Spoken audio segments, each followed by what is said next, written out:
At first glance, a 1950s American grocery store can seem almost comfortingly familiar. There were aisles, shopping baskets, brightly packaged goods, and the growing promise that modern life might be made cleaner, easier, and more abundant than anything that had come before. But the closer one looks, the stranger that world becomes. Grocery shopping in mid-century America was not simply a smaller, simpler version of what people do today. It sat at the meeting point of post-war optimism, domestic pressure, industrial food production, suburban growth, and a quiet but constant anxiety about money, status, nutrition, and convenience. To walk into a grocery store in the 1950s was to enter a place that promised choice, yet often guided that choice very carefully. It was to see abundance on display, while many households still counted every coin. It was to hear a national story about prosperity, even though that prosperity was unevenly distributed, racially restricted in many places, and far less effortless than nostalgia would later suggest. And to understand what grocery shopping was really like in 1950s America, it helps to set aside the polished magazine image for a moment and look instead at the ordinary experience itself. The fluorescent lights, the metal cart wheels, the cold air near the dairy case, the careful reading of price tags, and the quiet arithmetic taking place in a shopper's mind. For many Americans, especially in the years after the Second World War, the grocery store became one of the most visible stages on which modern domestic life was performed. This was an era when the weekly shop carried more than practical importance. It was tied to ideas about being a capable homemaker, a respectable family, a participant in the new consumer economy. The store was not only where food was bought, it was where one encountered the modern world in packaged form, stacked neatly on shelves and presented as progress. And yet the story makes less sense if one begins with the shelves alone. Grocery shopping in the 1950s was shaped first by the journey to the store, because that journey itself was changing.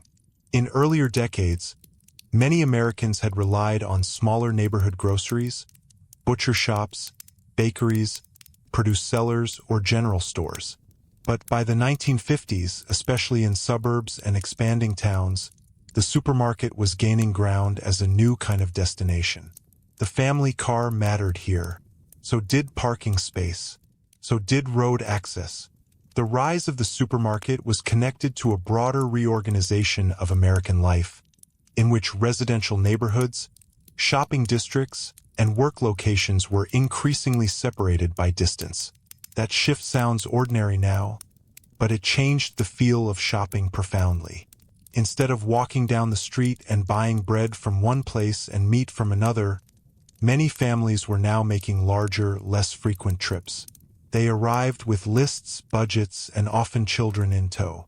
The store was bigger, more impersonal, and more dazzling. There was more variety under one roof, but also more temptation, more walking, more carrying, and more need for planning. A household that could reach one of these stores easily had access not just to food, but to a new style of consumption. Inside, the sensory experience was different from what many earlier generations would have known. Self-service, which had been spreading for decades, was by then well established in many grocery environments. That meant the customer was expected to move through the aisles personally, comparing labels and selecting goods without constant mediation from a clerk behind a counter. This was efficient and it lowered labor costs, but it also transferred new kinds of work onto the shopper.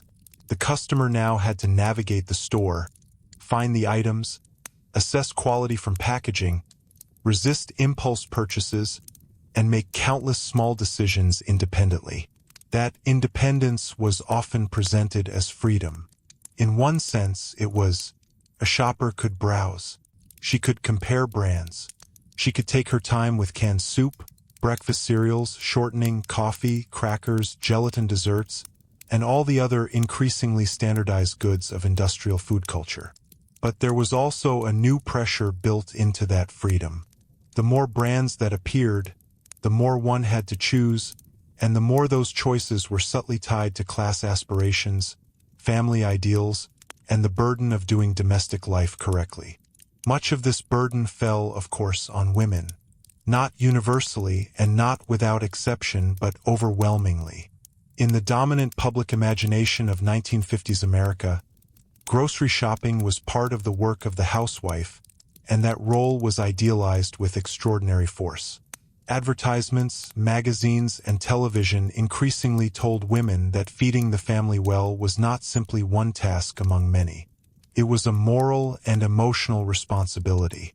The kitchen was presented as a site of love, efficiency, patriotism, and feminine competence, while the grocery store became one of the places where that competence was tested.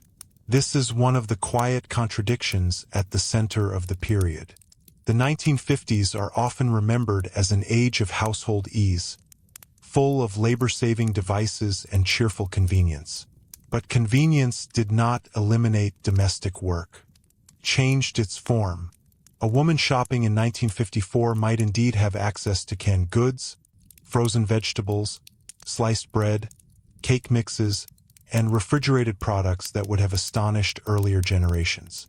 Yet she was also expected to plan meals more systematically, manage a larger stream of branded products, maintain a family standard shaped by advertising, and do all this while stretching the budget. The work became less visibly physical in some ways, but more managerial, more psychological, and more relentless in others. Even the simple act of making a grocery list carried its own discipline. Lists were often drafted around sales, household staples, and the coming week's meals. Leftovers mattered. Seasonal availability still mattered. Storage space mattered.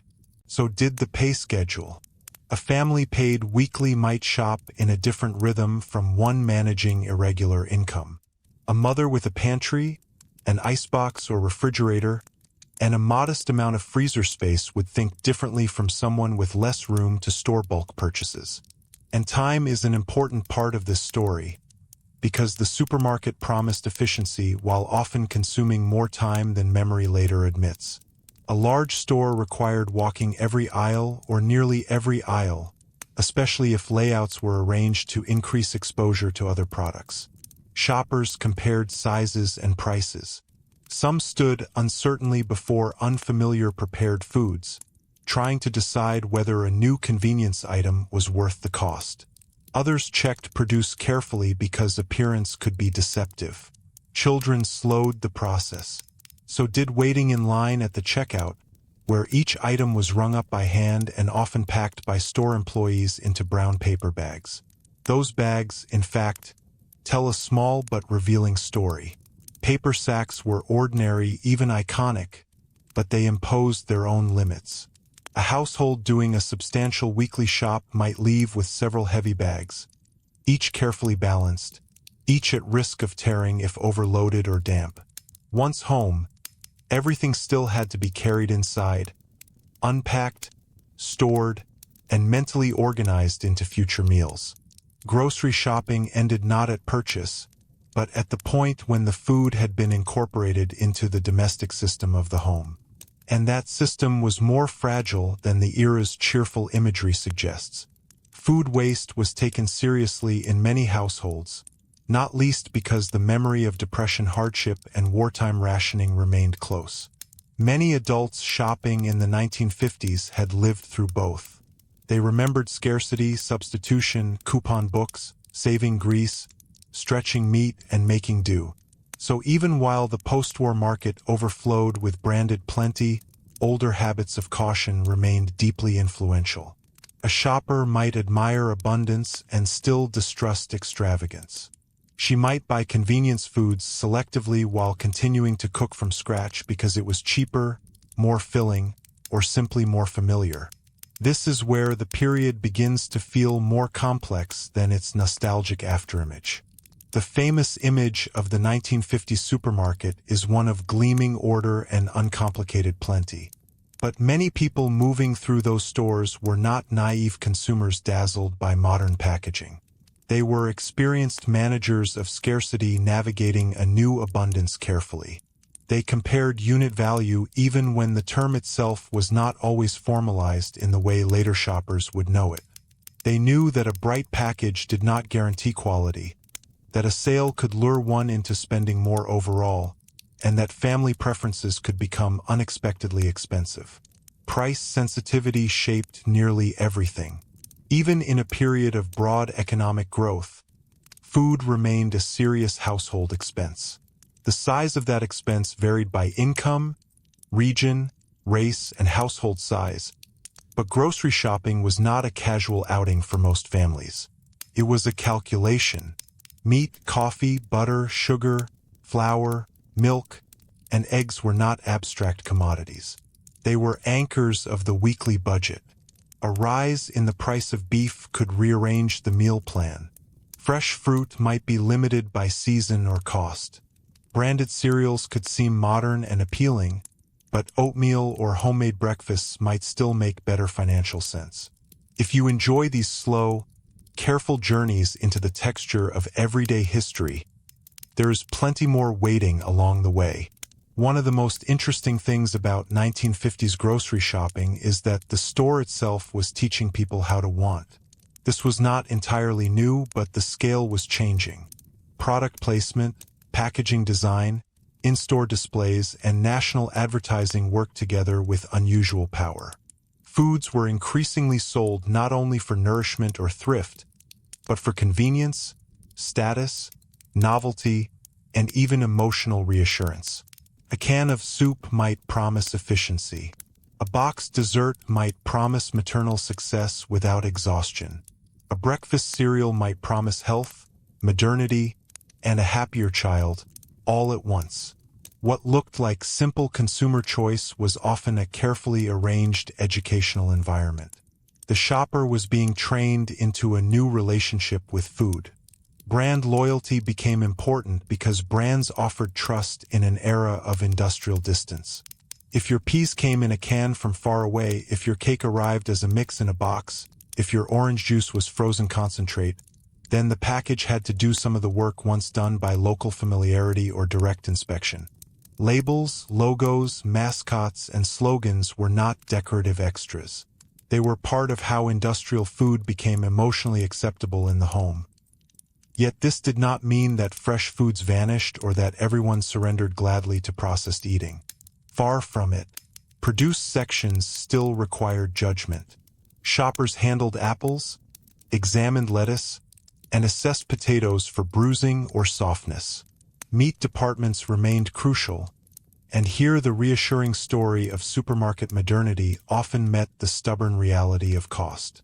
Meat was central to many mid-century American meals, but it was also one of the most expensive categories.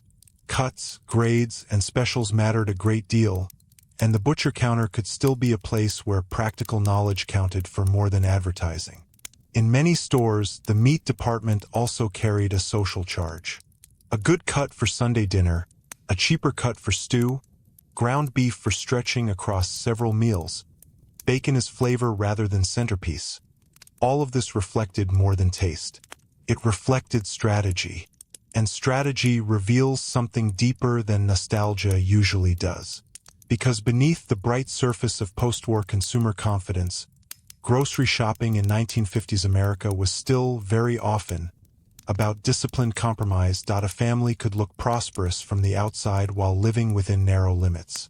A cart could hold canned fruit, white bread, a roast, coffee, detergent, and a frozen pie, and still represent a carefully negotiated balance between what was desired and what was possible. The supermarket displayed plenty to everyone equally, but access to that plenty remained unequal. And once one begins to notice that gap between display and reality, the grocery store starts to look less like a simple symbol of abundance, and more like a map of American aspirations, tensions, and quiet domestic calculations. By the time a shopper reached the checkout, one part of the experience was ending, but another was just beginning because the food that left the store still had to be turned into breakfasts, lunches, packed school meals, weeknight suppers, Sunday dinners, and whatever could be made from what remained near the end of the pay cycle. And that is where the shelves of the 1950s begin to reveal something even more intimate. Not just what Americans bought, but what they were expected to make from it, day after day, in kitchens that were themselves becoming laboratories of modern life.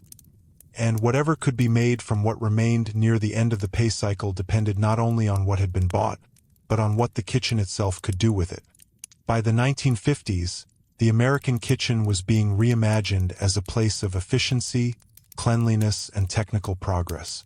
Refrigerators were becoming more common, though not equally so in every household. Freezer compartments, electric mixers, improved ovens, and a growing range of standardized cookware all shaped what grocery shopping meant in practice. A housewife standing in front of the frozen foods case was not simply choosing peas or fish sticks. She was measuring the promise of modern storage against the actual capacity of her own kitchen, her own budget, and her own habits. Frozen food is a good place to linger because it captures the mood of the decade unusually well. To many shoppers, the frozen section suggested a kind of scientific triumph. Vegetables could be stored for longer. Prepared foods could wait in reserve. Seasonal limits appeared, at least in part, to soften. The idea was seductive. Less waste, less daily pressure, fewer emergency improvisations. But frozen food was also expensive by comparison in many cases, and its practicality depended on reliable refrigeration, on adequate space, and on a willingness to trust industry with tasks once performed at home. What looked like pure convenience was often a negotiation between aspiration and caution. The same was true of canned goods, which remained fundamental to the mid-century pantry. The shelves of a 1950s grocery store were filled with cans not just because canned foods were useful, but because they fit the rhythms of modern domestic planning. They stored well. They helped smooth over seasonal shortages. They allowed meals to be assembled with a degree of predictability.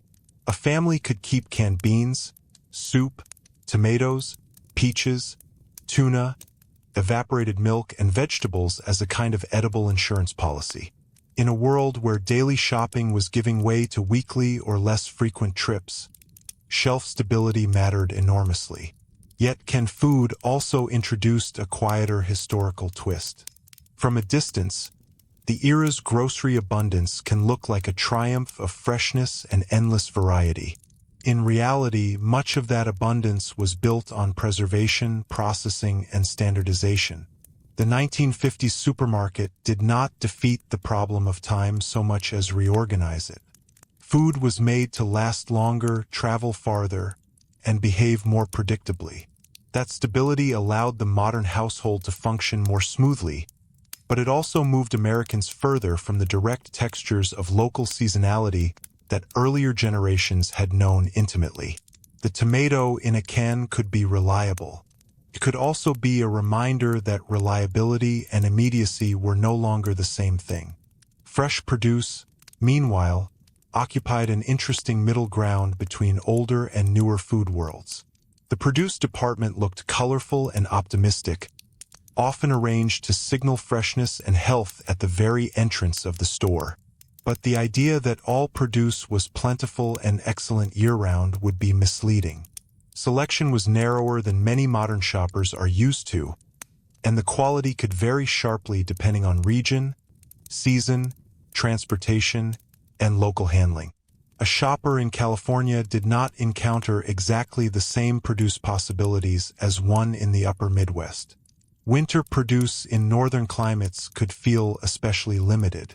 The supermarket might display a theatrical picture of nature's bounty, but nature still imposed terms. This mattered because meal planning in the 1950s often remained more seasonal than later memory suggests. Housewives adjusted. They knew when certain fruits were too expensive, too poor in quality, or simply absent. They compensated with canned alternatives, gelatin salads, root vegetables, applesauce, or whatever else fit the season and the budget. And this is one of those small domestic details that quietly opens onto a larger truth. The modern grocery store did not abolish limitation. It simply surrounded limitation with brighter packaging. Bread and dairy tell a similar story. By the 1950s, sliced packaged bread had become a powerful symbol of modern convenience, and milk delivery was still present in some places even as supermarket dairy sections expanded. Processed cheese products, margarine, bottled milk, cream, eggs, and mass-produced baked goods all made the store feel efficient and dependable. Yet these items also reveal how much trust shoppers were being asked to place in industrial systems. The loaf no longer came warm from a neighborhood bakery in many cases. The butter or margarine came wrapped and branded. The milk was chilled, standardized, and regulated. The housewife had gained convenience, but had lost some of the visible chain of production that once linked household food more directly to local makers. For some families, that loss was not troubling. It was part of what progress meant. Packaged bread was soft, neat, and easy to pack into lunches. Branded dairy products suggested hygiene and reliability. Industrial food felt modern because it was detached from mess. Mid-century America prized cleanliness with remarkable intensity, and grocery shopping reflected that value everywhere. White surfaces, sealed packages, refrigerated cases, polished displays, and the language of purity all helped reassure shoppers that modern food was safer than the older, rougher world it had replaced. But cleanliness, too, had a double meaning. It was a real public health achievement in many respects, especially when compared with earlier eras of spoilage, contamination, and inconsistent regulation. Yet it was also aesthetic. It trained the eye. Produce that looked imperfect could be rejected. Bread had to appear uniform. Meat had to be neatly wrapped or properly displayed. Eggs had to be spotless. In this way, modern grocery shopping encouraged a visual discipline that made food seem most trustworthy when it appeared standardized. That preference would have long consequences not only for marketing, but for agriculture itself. The cereal aisle, if one stood in it long enough, might reveal more about the 1950s than almost any other part of the store. Breakfast cereals were not new, but this was an era in which branding, health claims, sweetness, convenience, and family identity came together with unusual force. Boxes were colorful. Promises were bold. Here was nourishment made modern, but also childhood made marketable. Mothers were told that a good breakfast was essential. Children were increasingly addressed as consumers in their own right. The breakfast table became one more place where advertising entered family life, not through a newspaper column alone, but through the very object purchased and poured into the bowl. And beneath that cheerful surface sat another quiet tension: nutrition. The 1950s were full of confidence in science, but nutritional understanding in everyday life was uneven, often simplified, and frequently shaped by marketing. Fortification, vitamins, enriched flour, and the language of balanced meals all circulated widely. Many of these developments had genuine public health importance. At the same time, food companies learned quickly that the language of health could be used persuasively, even when the product itself occupied an ambiguous place between nourishment and indulgence. A mother shopping for her children had to navigate not only price and taste, but a growing fog of claims about what counted as modern, responsible feeding. This helps explain why so many 1950s recipes and meal plans now seem oddly hybrid to modern eyes. Fresh ingredients sat beside canned soups. Homemade casseroles relied on packaged noodles or processed cheese. Gelatin molds included fruit from a tin. Salads were assembled from canned, chopped, peeled, and standardized components. These were not simply signs of bad taste, as later generations sometimes joke. They were evidence of a culture experimenting with convenience, display, and scientific domesticity all at once. The grocery store provided the building blocks for that experiment. If there was one category that could quietly unsettle the family budget more than most, it was coffee. In many households, coffee was not a luxury in the emotional sense, even if it behaved like one financially. It was expected. It structured mornings, conversation, hospitality, and adult routine. Fluctuations in price mattered. Brands mattered. Strength mattered. The choice between a familiar coffee and a cheaper substitute could touch nerves out of proportion to the item itself, because grocery shopping was never purely economic. It was woven into comfort, dignity, and domestic continuity. To switch from a trusted brand to a poorer one might feel, in a small but real way, like a lowering of standards.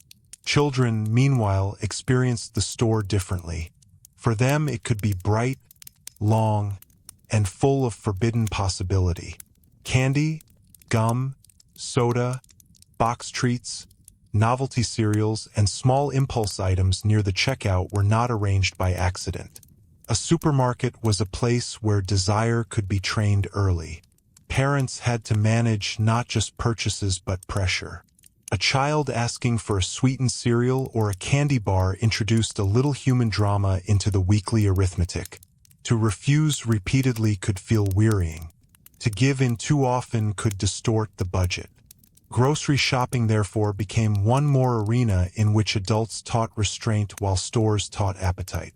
There was also the matter of class performance, though it often remained unspoken. What went into the cart could communicate things, especially in smaller communities or stores where one encountered neighbors. Certain brands could suggest care or modernity. Certain cuts of meat could imply means. Buying bargain items might be prudent, but in some settings it could also carry a faint social sting. The 1950s placed enormous pressure on appearance, and the grocery store was one of the places where the appearance of stability was assembled item by item. The cart did not merely contain dinner, it contained signals. That social pressure was not experienced equally. For African American shoppers in segregated or informally discriminatory parts of the United States, grocery shopping could involve indignities that nostalgia routinely erases. Access to the newest suburban supermarkets was shaped by housing discrimination, transportation inequality, and the geography of exclusion. In some communities, black shoppers faced poorer service, fewer retail options, older stores, or neighborhoods deliberately deprived of investment.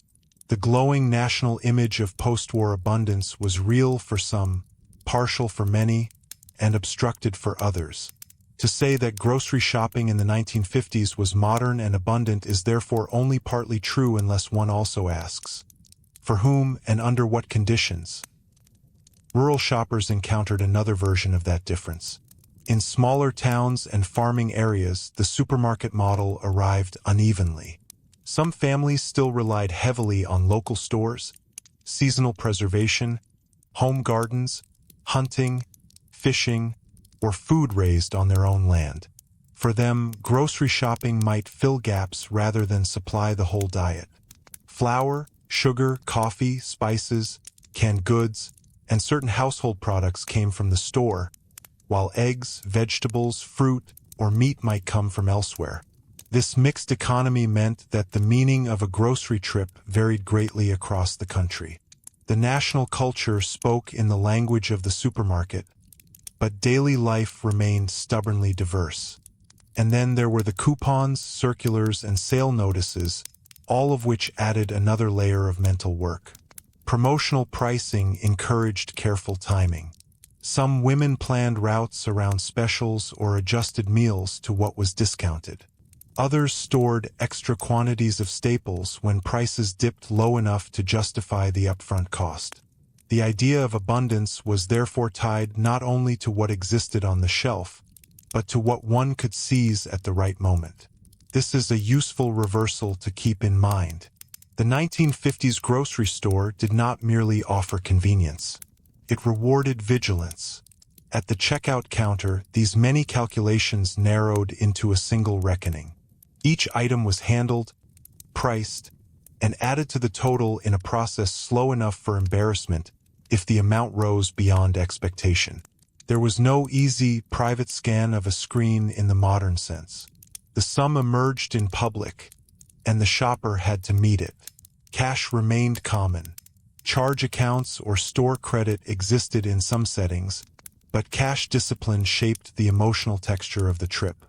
If there was not enough, something had to be removed, explained, or postponed. Even prosperous decades have these small moments of exposure, and grocery shopping in the 1950s had many of them. Once home, the final stage began. The quiet choreography of putting everything away. Cans were stacked. Potatoes went somewhere cool. Bread was set where it would stay soft. Milk went into the refrigerator. Meat had to be used in time. Paper packages were opened, checked, transferred, folded, or saved. The pantry became a kind of domestic map of the coming week, showing not only what a family would eat but how carefully that future had been managed. And in those shelves and refrigerator compartments lay a revealing truth about 1950s America. All the brightness of the supermarket ultimately came down to the daily obligation of turning purchased abundance into ordinary meals that a household could actually live on. Which is why the next step in understanding what grocery shopping was really like is not just to remain in the store, but to follow those groceries into the menus, the routines, and the quiet compromises of the 1950s table, where convenience, thrift, nutrition, family expectation, and post-war ambition met each evening in a form far less glamorous than the advertisements promised. Where convenience, thrift, nutrition, family expectation, and post-war ambition met each evening in a form far less glamorous than the advertisements promised. On the table, the meaning of the grocery trip became visible. A bag of potatoes was no longer a budget calculation but mashed potatoes beside meatloaf. A can of green beans became a side dish chosen because it could be relied upon in any season. A boxed cake mix turned into dessert for company, or for a child's birthday, or perhaps simply for the reassurance that one could still produce something pleasant after a long day of ordinary domestic work. The store had offered possibility. The meal revealed what that possibility actually looked like when filtered through time, fatigue, skill, family preference, and the limits of the household budget. In many 1950s homes, breakfast was one of the clearest examples of how groceries were expected to solve competing demands all at once. It had to be filling, affordable, respectable, and, increasingly, efficient. In public health language and family advice columns, breakfast was treated almost as a moral necessity, the proper start to a productive day. But the reality was that weekday mornings had their own pressure. Children needed to be fed and sent to school. Husbands often needed an early meal before commuting or work. Dishes from the previous evening might still be drying. Beds might still need making. The kitchen, despite all the rhetoric of modern ease, could feel crowded with obligations before the day had really begun. That helps explain why breakfast in the 1950s often sat at the intersection of old habits and new products. Oatmeal, eggs, toast, bacon, leftovers, and homemade biscuits remained perfectly recognizable possibilities. But ready-to-eat cereals gained ground because they fit the new tempo of family life. They were easy to store, easy to serve, and easy to advertise as both wholesome and modern. A child could be handed a bowl quickly. A mother could believe or hope that fortified grains and added vitamins made the meal nutritionally responsible. Yet even here the supermarket promise had limits. Sweetened cereals cost money. Milk was not free. Fresh fruit was not always available or cheap. And so the ideal breakfast promoted by magazines and the actual breakfast eaten at many tables were not always identical things. Packed lunches tell an equally revealing story. By the 1950s, the lunchbox was becoming a familiar object in American childhood, and its contents depended closely on what the weekly grocery trip could support. Sliced bread mattered here. So did processed meats, peanut butter, jam, apples, cookies, and wax paper or reusable containers.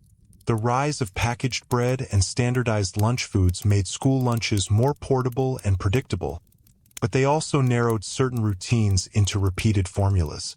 Sandwiches were practical because they could be made quickly and in quantity. They traveled well enough. They used ingredients already central to the household pantry. What might look to later generations like dull repetition was often, in fact, the product of practical intelligence. The lunch had to survive the morning, fit the budget, and appeal enough to be eaten rather than discarded.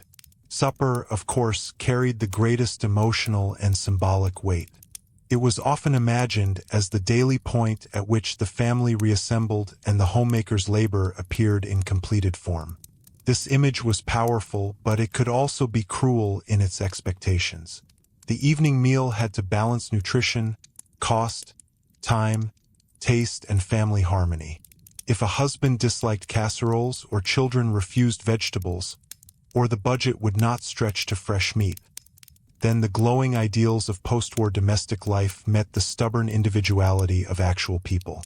The supermarket provided ingredients, but it did not resolve the basic problem of feeding others regularly and well.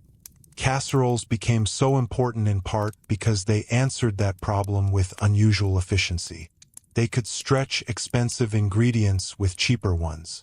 They could be assembled ahead of time, baked in one dish, and served in portions that looked substantial. Noodles, rice, canned soup, bits of meat, cheese, breadcrumbs, canned vegetables, tuna, and leftovers all found a place in this form. To modern eyes, the casserole can sometimes seem like a symbol of culinary compromise, but in its historical setting it was something more sympathetic. It was a technology of management. It gathered the products of the grocery store into a meal that was economical, filling, and often considered appropriately modern.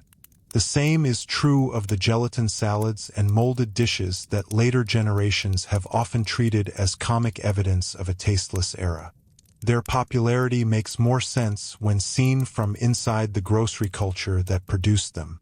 Gelatin was shelf-stable, inexpensive, visually adaptable, and associated with modern presentation. Canned fruit, marshmallows, shredded vegetables, mayonnaise, cottage cheese, or other ingredients could be combined in ways that made sense within a culture fascinated by novelty, convenience, color, and the appearance of refinement. These dishes were not irrational. They were answers to a social world in which homemakers were expected to produce meals that were practical yet presentable, familiar yet modern, economical yet somehow still festive. One of the subtler discomforts of the 1950s grocery experience lies here. Shopping was not simply about getting food into the house. It was about equipping a woman to meet standards that shifted continually beneath her feet. She was meant to be thrifty but not mean, modern but not wasteful, efficient but still loving, knowledgeable about nutrition but also able to please the family, ready for company, ready for holidays, ready for children's preferences, adult tastes, unexpected guests, church suppers, school events, and the endless rotation of ordinary meals. Pantry was never just a pantry. It was evidence of preparedness. Preparedness mattered because social life often passed through the kitchen in quiet ways. Coffee for a neighbor, cookies for children after school, a simple cake for company, sandwiches for a church meeting, refreshments for club gatherings, casseroles for potlucks, a dish sent to a sick friend or a bereaved family. All these acts drew directly on the groceries a household had purchased. The grocery trip, therefore, had a social horizon beyond the immediate family. It supplied hospitality, and hospitality was tied closely to reputation. To be unable to offer coffee or something sweet could feel embarrassing in some communities. Small pantry staples carried a significance beyond their cost because they helped preserve dignity. This is one reason products like instant coffee gained such symbolic force. They represented speed, reliability, and a certain kind of domestic readiness. A woman did not need to grind beans, percolate with care, or manage quite so much time. She could produce coffee quickly, even if connoisseurs might prefer other methods. Much the same was true of cake mixes, refrigerated doughs, canned soups, and other convenience items. They were not simply labor-saving in a mechanical sense. They served as insurance against failure. A cake mix could reduce the risk of a cake turning out poorly. Canned soup could anchor a meal on a day when time or energy had run short. Convenience was often purchased not just to save minutes, but to lower anxiety. And yet there was sometimes a quiet suspicion around that convenience. Mid-century America admired modern foods, but not without ambivalence. Some homemakers worried that over-reliance on packaged foods suggested laziness or declining standards. Others embraced the new products selectively, using them when practical but still making certain dishes from scratch for reasons of pride, flavor, or economy. This made the grocery store a site of negotiation not just between brands, but between identities. What kind of woman bought boxed cake mix?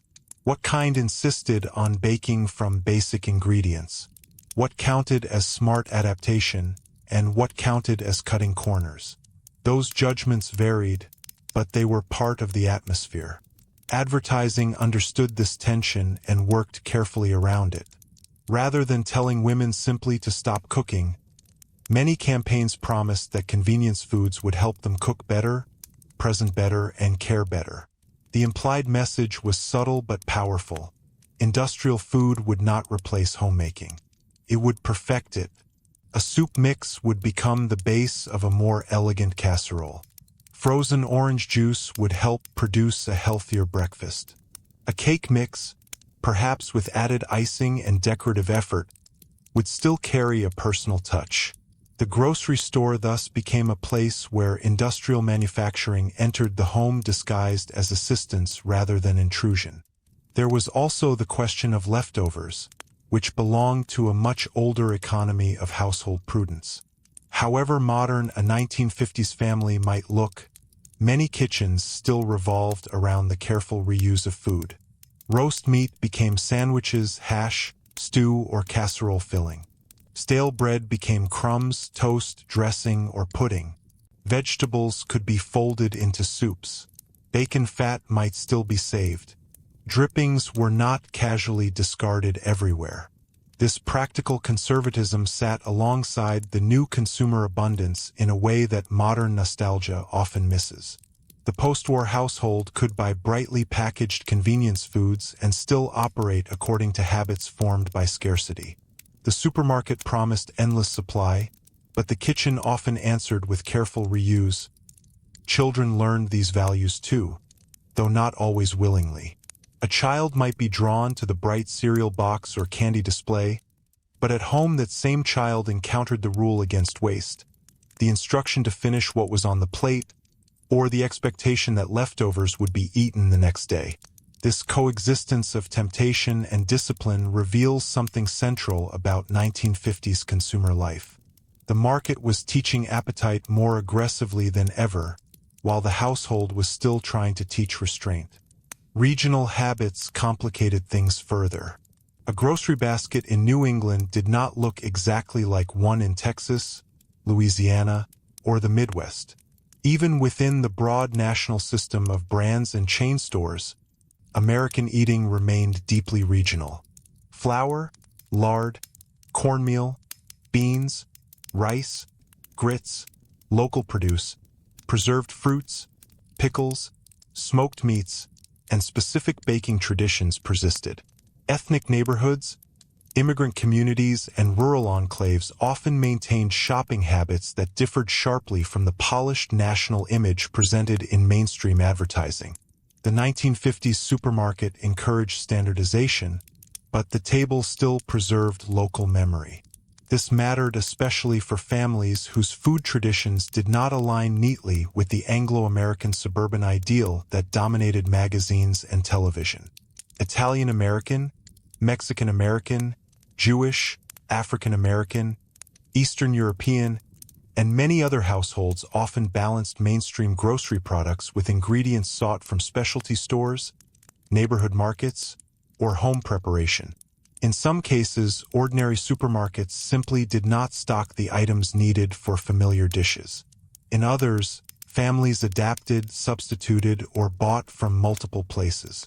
So the image of the one-stop American supermarket, though influential, could be incomplete.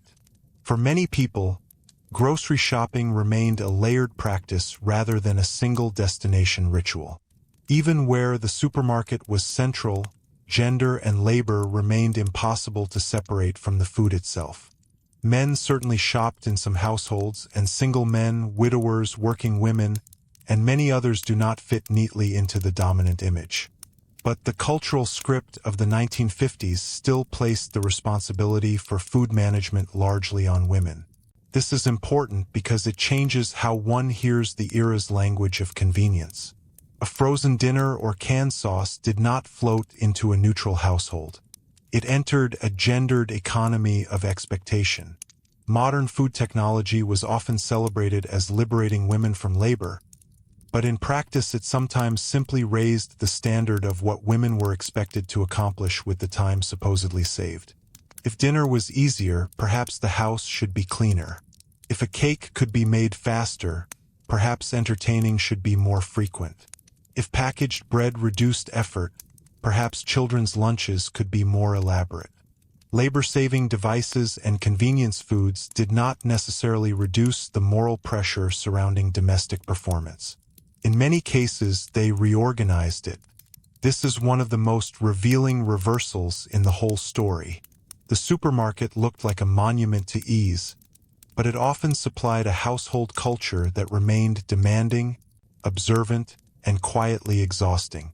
That exhaustion was not dramatic. It rarely appears in the bright national memory of the period. But one can sense it in the very popularity of foods that were easy to store, easy to assemble, and easy to serve. The attractiveness of a canned biscuit, a soup-based casserole, a frozen vegetable, or an instant dessert mix says something about the pace of ordinary domestic life. It says that many women needed help, even if that need had to be expressed in the language of modern efficiency rather than open complaint.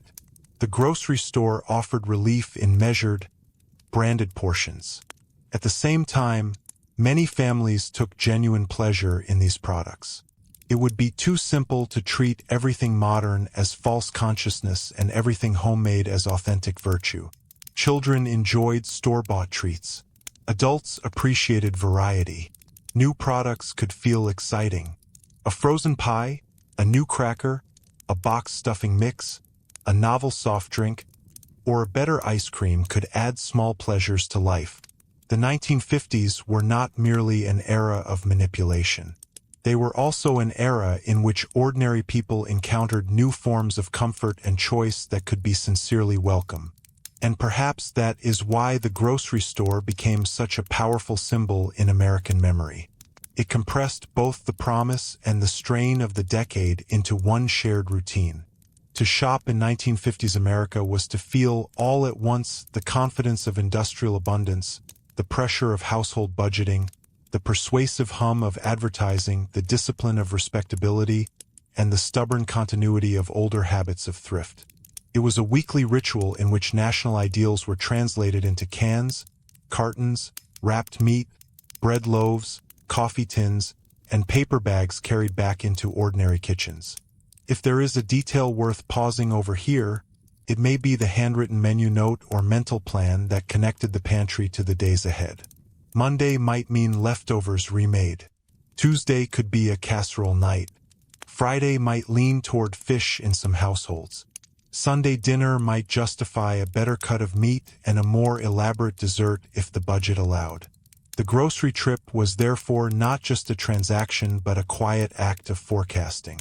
It required anticipating appetite, spoilage, schedules, moods, guests, and the sudden small derailments of domestic life. Behind the apparent order of the 1950s dinner table was a good deal of invisible planning. And once one begins to see that planning clearly, another question starts to emerge. What happened when the plan failed? When prices changed unexpectedly, when meat was too costly, when a paycheck ran thin, when children rejected what had been served, when company arrived unannounced, or when the ideal menu promoted by the culture collided with the more modest reality a household could sustain. The answer lies not only in what Americans bought, but in the substitutions, shortcuts, and quiet improvisations that turned the dream of post-war plenty into something more complicated, more revealing, and more human. The answer lies not only in what Americans bought, but in the substitutions, shortcuts, and quiet improvisations that turned the dream of post-war plenty into something more complicated, more revealing, and more human. A 1950s grocery trip could begin with the appearance of certainty, a neat list, a fixed budget, a sense that the week had already been decided, but certainty was fragile. Prices moved, stock ran out, children developed dislikes with little warning. A husband's preferences might narrow what counted as a proper supper. A neighbor might arrive unexpectedly. A church supper, a school event, a visiting relative, or a child's cold could alter the week's rhythm. In this sense, grocery shopping was never quite finished at the checkout. It remained unfinished until the food had survived contact with ordinary life. Substitution was therefore one of the most important household skills of the era, even if it rarely appeared in the glossy language of consumer abundance. If beef was too dear, perhaps ground meat could be stretched with breadcrumbs, onions, or noodles. If butter felt extravagant, margarine could take its place, though not everyone welcomed that change. If fresh fruit looked poor or costly, canned peaches or applesauce might quietly replace it. If coffee had risen in price, a family might buy a cheaper brand, mix brands together, or simply grumble and pay the difference because some habits were too central to bend easily. The ideal meal may have lived in magazines and advertisements, but the real meal often emerged from a series of small concessions. That practical flexibility was not new to the 1950s, but what made the decade distinctive was the way older habits of improvisation were now carried out inside a highly commercial, highly branded environment. Earlier generations had also substituted and stretched. They had done so in kitchens supplied more directly by local markets, home gardens, seasonal rhythms, or plain staple goods. In the 1950s, by contrast, improvisation increasingly took place among cans, boxes, wrappers, frozen packages, concentrated mixes, and an expanding vocabulary of convenience. A woman remaking a week's menu in 1956 was not merely swapping one ingredient for another. She was navigating a system designed to promise control, while daily life kept reminding her how partial that control really was. There is something quietly revealing in that tension. The supermarket held itself out as a place of modern predictability. Shelves were organized. Goods were standardized. Brands suggested stable quality. Nutritional claims were printed clearly. Recipes could be followed using products intended to behave the same way every time. Yet the household using those products remained full of unpredictability. The child who loved a certain soup one week might reject it the next. The roast meant for Sunday could seem too small once extra family arrived. The cake mix bought for company might be used earlier because a hard day made a sweet dessert feel suddenly necessary. The grocery store sold order, but the home still lived by adaptation. This is perhaps why recipe culture mattered so much. In the 1950s, recipes were not just instructions for cooking. They were tools for translating supermarket goods into domestic reliability. Women's magazines, newspapers, radio programs, product pamphlets, and branded labels all offered recipes that promised success. Many were engineered around packaged foods because those foods were standardized and easy to reproduce. A casserole made with a particular canned soup, a dessert using a specific gelatin, or a salad built around a favored canned fruit could be expected to behave in a familiar way. Recipes, in other words, helped domesticate the supermarket. They reassured shoppers that the increasingly industrial contents of the pantry could still be turned into meals that made sense on the table. But recipe culture also carried its own burden. The more a woman was told there were clever new dishes to make, the more room there was for anxiety about whether she was doing enough. It is easy, at a distance, to see the recipe pamphlet tucked into a flour bag or handed out in a store as a charming artifact. Yet one can also imagine how it felt inside the ordinary week. Here was another expectation, another standard, another suggestion that modern homemaking could always be improved with one more product, one more technique, one more attractive presentation. The grocery store did not merely offer ingredients. It supplied a continuous stream of new domestic obligations dressed up as inspiration. This helps explain why certain foods became so dominant. Not always because they were most delicious, but because they were dependable under pressure. Cream soups in cans served as sauces, binders, and flavor bases for countless casseroles because they simplified uncertainty. Tuna became a staple because it stored well, felt respectable, and could anchor a meal without the cost of fresh meat. Potatoes retained their importance because they were filling, versatile, and forgiving. Bread, eggs, milk, and flour remained essential because they could be turned into many forms with relatively modest cost.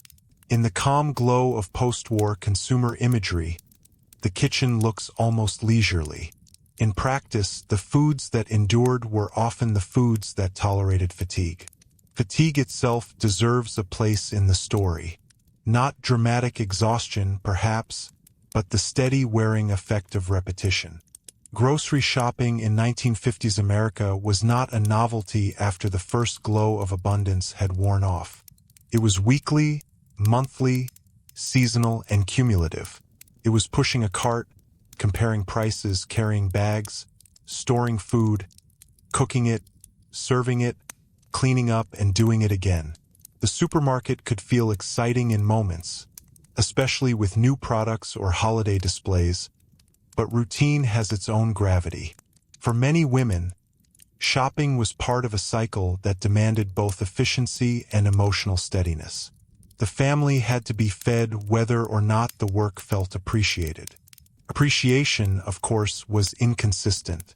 The 1950s attached enormous symbolic value to the well-fed family and the cheerful homemaker, yet the daily labor behind that image could disappear into its own success.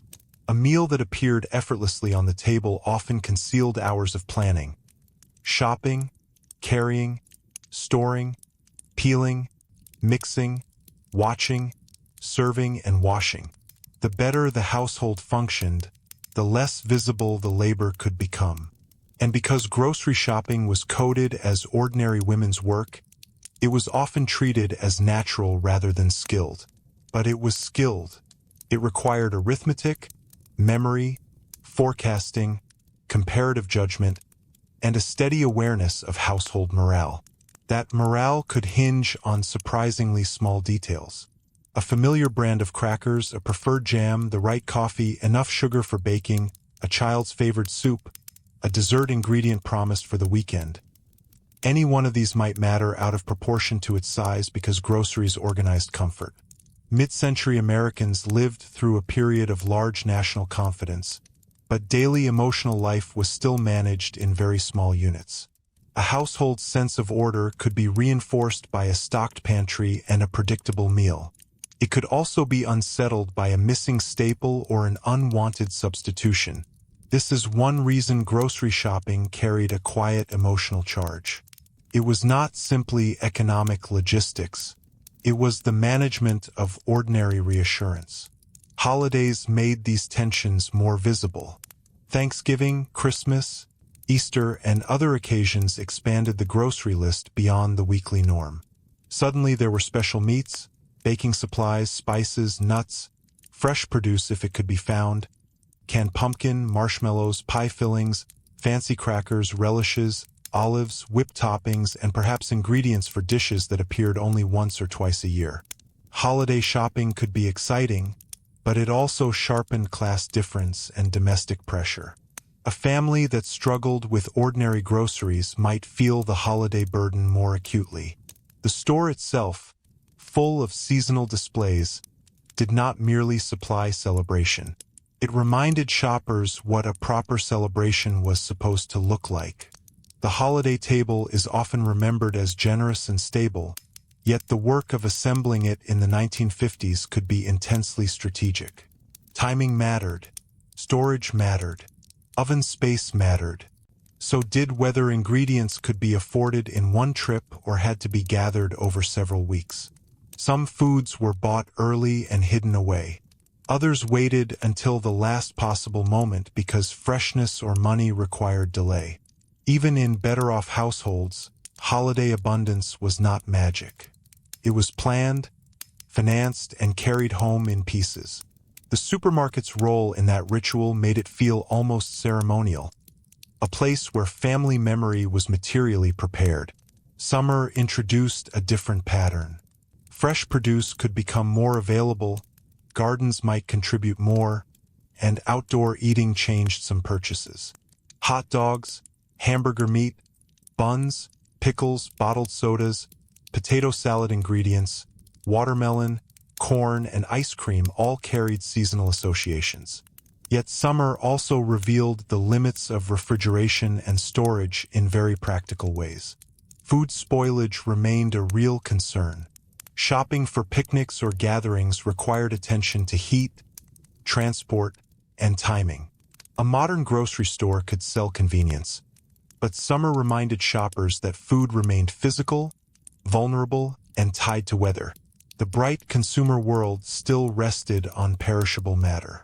Children at home during summer could also alter the shopping routine. More snacks, more milk, more bread, more treats, more improvised lunches. The pantry emptied faster when school was out, and a careful weekly plan could come undone sooner than expected.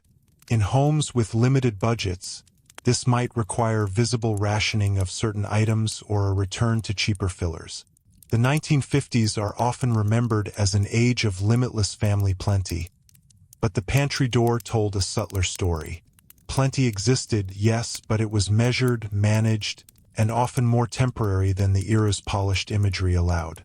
One particularly interesting feature of the 1950s grocery world was the way the store itself increasingly taught shoppers to think in categories. Breakfast foods, baking goods, frozen foods, household cleaners, prepared mixes, snack items, canned meats, baby foods, pet foods. The modern supermarket was not just bigger than earlier food shops. It sorted life into zones of consumption. This encouraged a different way of imagining domestic management. A housewife did not simply buy food. She moved through a system in which the household was broken down into purchasable needs, each with its own branded solutions. That way of seeing would become so normal that it is easy to overlook how historically new it really was. Baby food is a useful example. Commercial baby foods had existed before, but by the 1950s they were increasingly woven into the ordinary supermarket world. Their presence represented convenience and scientific feeding, but also a growing trust in industrial preparation for even the most intimate stages of family life. A mother could buy jars designed for specific developmental stages and feel that she was participating in modern child rearing. Yet some families still mashed foods at home or mixed methods according to cost and belief. Here again, the grocery store presented a standardized vision of progress, while households adopted it unevenly and pragmatically. Pet food followed a similar pattern in miniature. The more shelves dedicated to packaged pet food, the more the household economy expanded beyond human needs into a broader branded domestic universe. This did not mean pets were new, of course, but it did mean that care itself was increasingly commercialized. Feeding the dog or cat could now involve packaged products rather than scraps alone. The grocery trip thus widened its meaning. It was no longer just about the family meal. It was about supplying a modern household in total. This expansion mattered because it also altered the bill. By the time toiletries, cleaning products, paper goods, pet food, and other household items were folded into the same trip, the supermarket became a place where food and domestic maintenance blurred together. A woman was not simply buying supper. She was purchasing the conditions under which the entire household would function for another week. Soap, bleach, detergent, wax paper, aluminum foil, and paper napkins could become as necessary to the modern domestic system as beans or milk. The cart therefore embodied not just consumption, but the maintenance of a mid-century standard of hygiene and order. And this standard was demanding. Post-war America prized visible cleanliness with enormous intensity. Advertisements linked bright laundry, spotless kitchens, polished surfaces, and fresh-smelling homes to good homemaking just as surely as balanced meals or neat school lunches. The grocery store reinforced this by placing food and cleaning technology within the same consumer landscape. On one aisle, a woman chose ingredients for dinner. On another, she chose chemicals and paper goods meant to make the home appear properly modern. Grocery shopping thus became part of a larger performance of domestic control, one in which food and cleanliness were never entirely separate. There is an important irony here. The more modern domestic life promised ease, the more completely it could define failure. If there were now specialized products for stains, odors, baking, freezing, quick breakfasts, company desserts, children's lunches, and emergency suppers, then any lapse might seem less excusable. A sparse pantry, a disappointing meal, a poorly packed lunch, or an unready kitchen could feel like personal shortcomings rather than structural facts of time, money, and energy.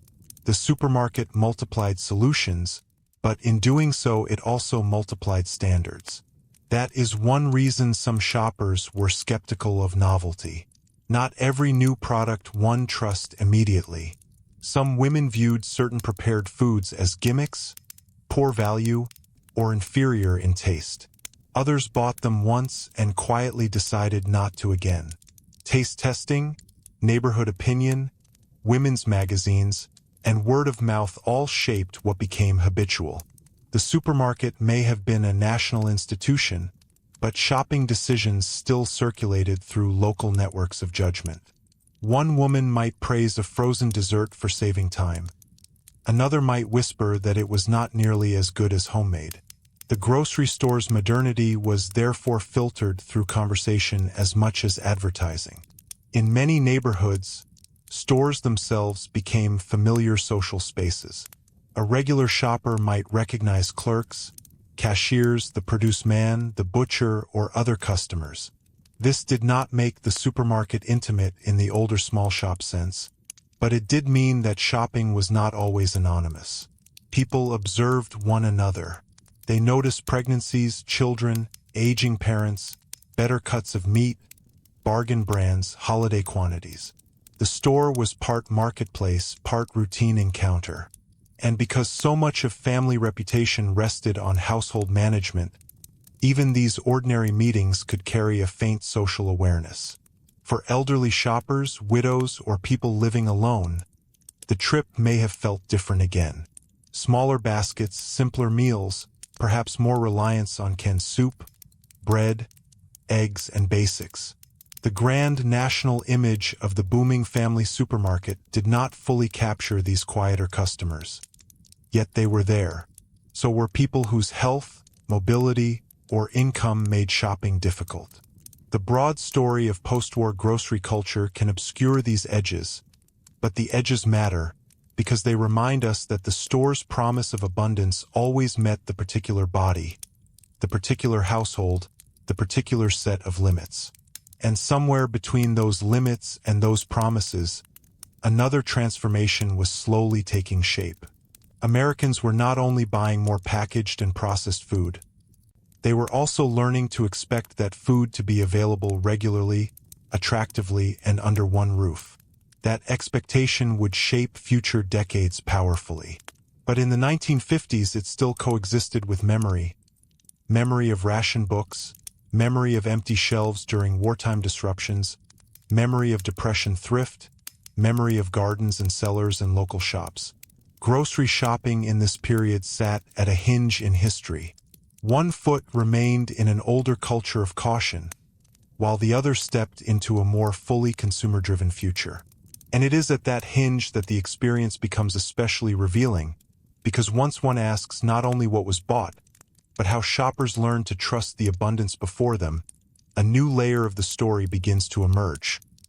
The role of packaging, inspection, regulation, and quiet suspicion in a world where food looked more polished than ever, but was also growing more distant from the hands that had actually made it. The role of packaging, inspection, regulation, and quiet suspicion in a world where food looked more polished than ever, but was also growing more distant from the hands that had actually made it. That distance is easy to miss when looking back at the 1950s through soft colors and familiar labels, because packaging itself worked so hard to hide it. A shopper standing beneath the lights of a supermarket saw order. She saw rows of identical cans, clean glass bottles, sealed cartons, glossy boxes, and neatly wrapped cuts of meat. Everything suggested that modern food had become safer, tidier, and more dependable than the older world of barrels, scoops, and open bins. In many real ways, that impression was justified, but it also required trust of a new kind. Earlier food systems had their own risks and irregularities, yet they often kept the chain of handling more visible. A person might know the baker, the butcher, the grocer, or the farm family supplying eggs. By the 1950s, the supermarket increasingly asked shoppers to place their confidence not in known individuals, but in systems, brands, processors, transport networks, refrigeration, printed dates or labels where they existed, government oversight, and the general authority of industrial modernity. The food seemed cleaner precisely because so much had happened to it before the customer ever touched it. It arrived already wrapped in credibility. That credibility was built carefully. Packaging had to do more than contain food. It had to reassure. A tidy box of crackers, a shining coffee tin, a bottle with a tamper-evident cap, a can whose label promised quality and freshness. These were part of a visual language designed to replace older forms of familiarity. The shopper could not inspect the factory. She could not usually know the route the food had traveled. She could not test everything directly. So she learned to read surfaces. The modern grocery store trained the eye to associate trust with uniformity. Uniformity, however, had its own ambiguities. It made food predictable, but it also made it abstract. One chicken looked much like another in the refrigerated case. One loaf could seem interchangeable with the next. Cans lined up in ranks with such confidence that variation itself began to feel suspicious. If a peach was oddly shaped, if a loaf looked imperfect, if an egg carton contained one cracked shell, then the tidy promise of the store felt slightly disturbed. This is one of the quieter cultural shifts of the period. Americans were learning not only to buy packaged food, but to prefer food that looked as if nature had already been corrected. This preference had consequences for how people judged quality. Fresh produce, for instance, still required handling and experience. A shopper might squeeze gently, inspect color, look for bruises, or judge ripeness by habit. Yet the broader environment of the supermarket nudged customers toward visual smoothness and away from irregularity. The brightest apples, the most symmetrical heads of lettuce, the cleanest carrots, these seemed more trustworthy, even when appearance and flavor did not always align. In that sense, the supermarket changed not just what Americans ate, but what they expected food to look like before it could feel acceptable. Meat was even more charged. For many families, the meat counter remained one of the most important and most expensive stops in the store, and it depended on a particularly delicate form of trust. Meat had long carried anxieties about freshness, cleanliness, and value. In the 1950s, refrigeration and modern display techniques helped reassure shoppers, but they also created a more mediated relationship between the buyer and the animal origins of the product. Neatly wrapped cuts, chilled and labeled, looked reassuringly scientific. Yet that very neatness could distance the consumer from the realities of butchery. A pork chop on a tray no longer resembled an animal so much as a managed retail object. For some shoppers, that was part of the appeal. Clean presentation was easier to face than the older, rougher proximity to slaughter and cutting. For others, especially those with memories of smaller butchers or rural life, the supermarket meat case could feel convenient but faintly impersonal. The butcher himself still mattered where he was present, because expertise remained valuable. A good butcher could advise on cuts, stretch a budget, recommend stew meat instead of a roast, or help a customer understand what would feed more people economically. But even here, industrial packaging was gradually reshaping the relationship. Trust moved from the individual behind the counter toward the branded systems surrounding him. Milk and dairy offer another revealing example. By mid-century, pasteurization, bottling, and refrigeration had already transformed the meaning of milk for many Americans. What earlier generations may have known as variable, fragile, and locally sourced increasingly appeared as cold, standardized, scientifically managed nourishment. Glass bottles or cartons signaled hygiene and control. Cream, cottage cheese, butter, processed cheese spreads, and margarine all sat within a consumer world that prized sealed certainty. Yet milk also remained deeply physical. Spoiled, separated, soured if left out. For all the modern confidence surrounding it, dairy still reminded households that food could not be fully subdued by packaging alone. That reminder mattered because suspicion had not disappeared. The 1950s were confident but not innocent. Americans had lived through decades of public discussion about adulterated food, unsafe handling, contamination, and the need for oversight. By this point, government regulation and food safety systems had already become part of the landscape of trust, even when shoppers did not think about them consciously every time they bought a can of soup or a carton of eggs. Confidence in the supermarket was not based solely on branding. It was also based on the quiet assumption that somebody somewhere was inspecting, regulating, and enforcing standards. Still, regulation could only go so far in the daily imagination of the shopper. What most people actually encountered were clues.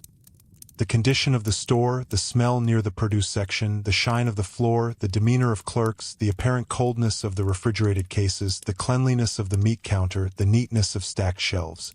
Trust was practical and sensory as much as institutional. A store that looked disorderly or smelled wrong could unsettle confidence immediately. A bright, cool, orderly supermarket, by contrast, made industrial abundance seem natural and safe. This is one reason lighting mattered more than it might first appear. Fluorescent brightness, which could feel harsh or modern to the eye, served a purpose beyond simple visibility. It announced transparency. The store presented itself as a place with nothing to hide. Food was meant to be seen clearly, aisles to be surveyed, labels to be read, cleanliness to be visually confirmed. The brightness was part of the moral atmosphere of the supermarket. It suggested efficiency, honesty, and modern hygiene. Yet it also turned food into display, placing constant emphasis on surfaces, legibility, and arrangement.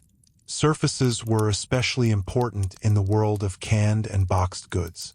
Because the contents were hidden, the packaging had to convey nearly everything. It had to imply flavor, safety, usefulness, thrift, and perhaps even social aspiration. A label might suggest hearty family meals, cheerful children, careful mothers, or refined entertaining. In the 1950s, the box and the can became storytellers. They promised not just food, but successful domestic outcomes. Open this, mix that, serve here, and life will proceed with more order than before. The shopper was buying ingredients, certainly, but also buying scripts for how the household might function. The interesting reversal is that the more food was packaged, the more information had to be inferred from design rather than direct inspection. A shopper could no longer smell the crackers, feel the flour directly, or judge the peas one by one when many goods arrived pre-sealed. This shifted power toward manufacturers and brands in a very deep way. Taste, texture, and quality became reputations carried by logos. One bought a brand because previous experience, advertising, or social recommendation had taught trust. If the brand disappointed, the sense of betrayal could be stronger than if a loose item from a bin had merely turned out poor. Industrial food promised consistency, and consistency raised expectations. Brand loyalty, therefore, became almost a survival strategy within the abundance. Faced with expanding aisles of similar products, shoppers often narrowed their own uncertainty by returning to known names. This coffee, that flour, those crackers, a certain brand of canned soup for casseroles, a certain soap powder for laundry, a certain shortening for baking. Loyalty saved time, reduced the mental burden of comparison, and lowered the risk of failure at home. It also bound families more tightly to the advertising culture of the period, because the brand that became habitual in the pantry could secure its place for years. Children often intensified this process. A child might not care about the abstract virtues of industrial standardization, but he certainly noticed mascots, color, sweetness, and repetition. He learned quickly which cereal box he preferred, which cookies came in the right tin, which canned pasta or dessert mix felt comforting. The grocery store thus helped create intergenerational habits of trust. A product that won a place in the household by pleasing children might remain there partly because peace at the table had its own value. The packaging, in effect, spoke to different family members in different languages at once. There is also something important to say about smell, because despite the clean visual environment of the supermarket, smell still retained power as a form of judgment. Fresh bread, ripe fruit, coffee, citrus, soap, floor cleaner, cold dairy air, and the metallic chill near the meat case all contributed to the emotional meaning of the store. Even in a world increasingly governed by packaging, people still trusted their senses when they could. A produce section that smelled stale, a dairy case with a sour note, or a fish counter that seemed too strong could undermine the entire modern performance of safety. The senses did not disappear in the packaged age. They simply operated within a more managed setting. This helps explain why many shoppers continued to mix modern trust with older caution. They read labels, but they also looked carefully at dents in cans. They trusted refrigeration, but they still worried if milk seemed close to turning. They bought wrapped meat, but still studied its color. They purchased packaged bread, but checked for freshness as best they could. The story was not one of blind faith. It was one of learned adaptation. Americans in the 1950s were becoming modern supermarket consumers, yet they did so with a residue of older vigilance that remained very much alive. Dented cans are a small but telling example. A can could seem sturdy and scientific, a triumph of preservation, but if it was badly dented or bulging, it immediately crossed into the realm of suspicion. Most shoppers may not have known the microbiology involved, but they understood that something about such damage was wrong. Here, the sleek confidence of industrial food abruptly revealed its fragility. Packaging promised protection, yet once compromised it became almost more alarming than loose food had been. The modern wrapper or can was trustworthy only so long as its integrity remained intact. Eggs, too, lived in this space between tradition and modern retail confidence. An egg was still recognizably natural, still delicate, still judged by eye and by the simple act of cracking it at home. Yet eggs in cartons represented a more systematized market, with grading and packaging helping convert an old farm product into a modern retail unit. The carton itself reduced mess and breakage, but it also further separated the buyer from the hen, the farmyard, and the variability of truly local supply. A dozen eggs in a branded carton looked more dependable than a basket of mixed eggs ever could. The same can be said of produce misted or polished for display, of cakes sold in controlled plastic or paper packaging, of frozen goods whose boxes pictured a meal far more sumptuous than the contents might actually deliver. Supermarket trust was never pure truth or pure illusion. It was a blend of genuine improvement, persuasive staging, and the ordinary human desire to believe that modern systems had made life more manageable. In many ways they had, yet part of the historical interest lies in how completely that manageability depended on performance. If you have ever found yourself curious about the quiet mechanics behind ordinary life in the past, these small details are often where history becomes most human. One cannot really understand 1950s grocery shopping without noticing how often that performance extended beyond the food itself and into the very architecture of the store. Wide aisles conveyed spaciousness. End-cap displays suggested abundance. Refrigerated cases gleamed with confidence. Signs pointed clearly. Departments were arranged to imply that all the needs of domestic life could be met through calm movement within one controlled environment. The supermarket was a machine for transforming complexity into apparent simplicity. Countless logistical challenges of farming, transport, preservation, and labor had already been solved elsewhere, so that the shopper might experience the result as orderly choice. And that orderly choice could feel almost democratic. Anyone entering the store could walk the same aisles, pass the same towers of canned goods, inspect the same stacks of bread and cereal and detergent. Yet, as so often in 1950s America, the equality of display concealed the inequality of purchase.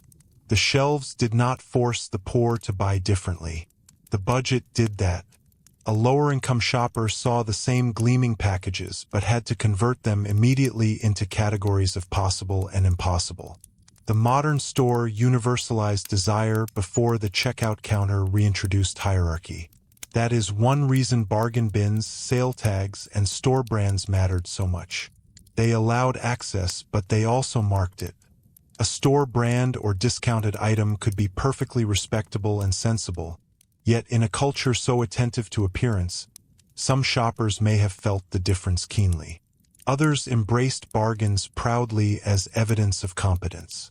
The same product category could thus carry very different meanings depending on the household using it. Thrift could be a virtue, an embarrassment, or both at once. And because the store made everything visible, it turned private calculation into a quiet public act. There was also the question of waste, which modern packaging both reduced and generated in complicated ways. Can goods kept longer? Pre-portioned items could simplify use. Cartons protected eggs. Boxes preserved crackers. Yet the very rise of packaged food increased the amount of paper, tin, glass, and wrapping entering the home. Some of this was reused, saved, folded, repurposed, or returned where systems allowed. Many households still had habits of saving string, jars, foil, paper sacks, and containers. The Depression and wartime mentality had not vanished. So even as the supermarket normalized disposable abundance, many kitchens quietly continued an older ethic of reuse. This continuity is easy to miss because later memory often paints the 1950s as the untroubled birth of throwaway consumer life. But mid-century households were not yet uniformly casual about waste. Bacon grease might be saved. Bread ties or twist ties could be kept. Good jars found new uses.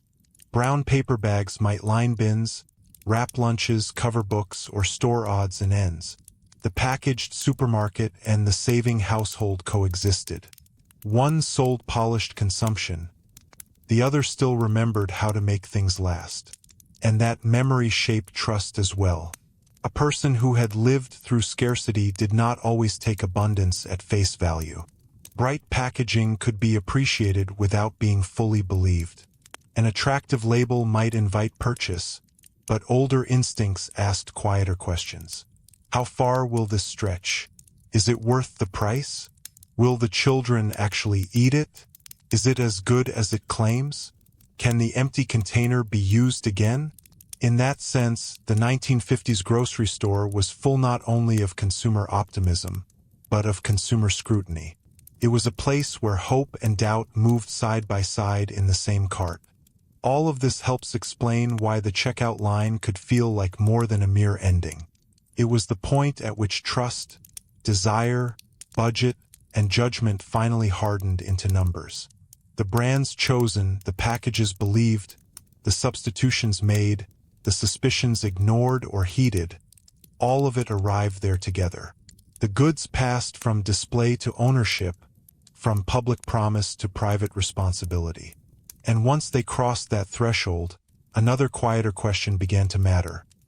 Not just whether the food was safe or affordable, but whether it would satisfy the household that waited at home, where polished packages would be opened, expectations tested, and the promises of the supermarket measured against taste, appetite, and the far less glamorous truth of everyday eating. The promises of the supermarket measured against taste, appetite, and the far less glamorous truth of everyday eating.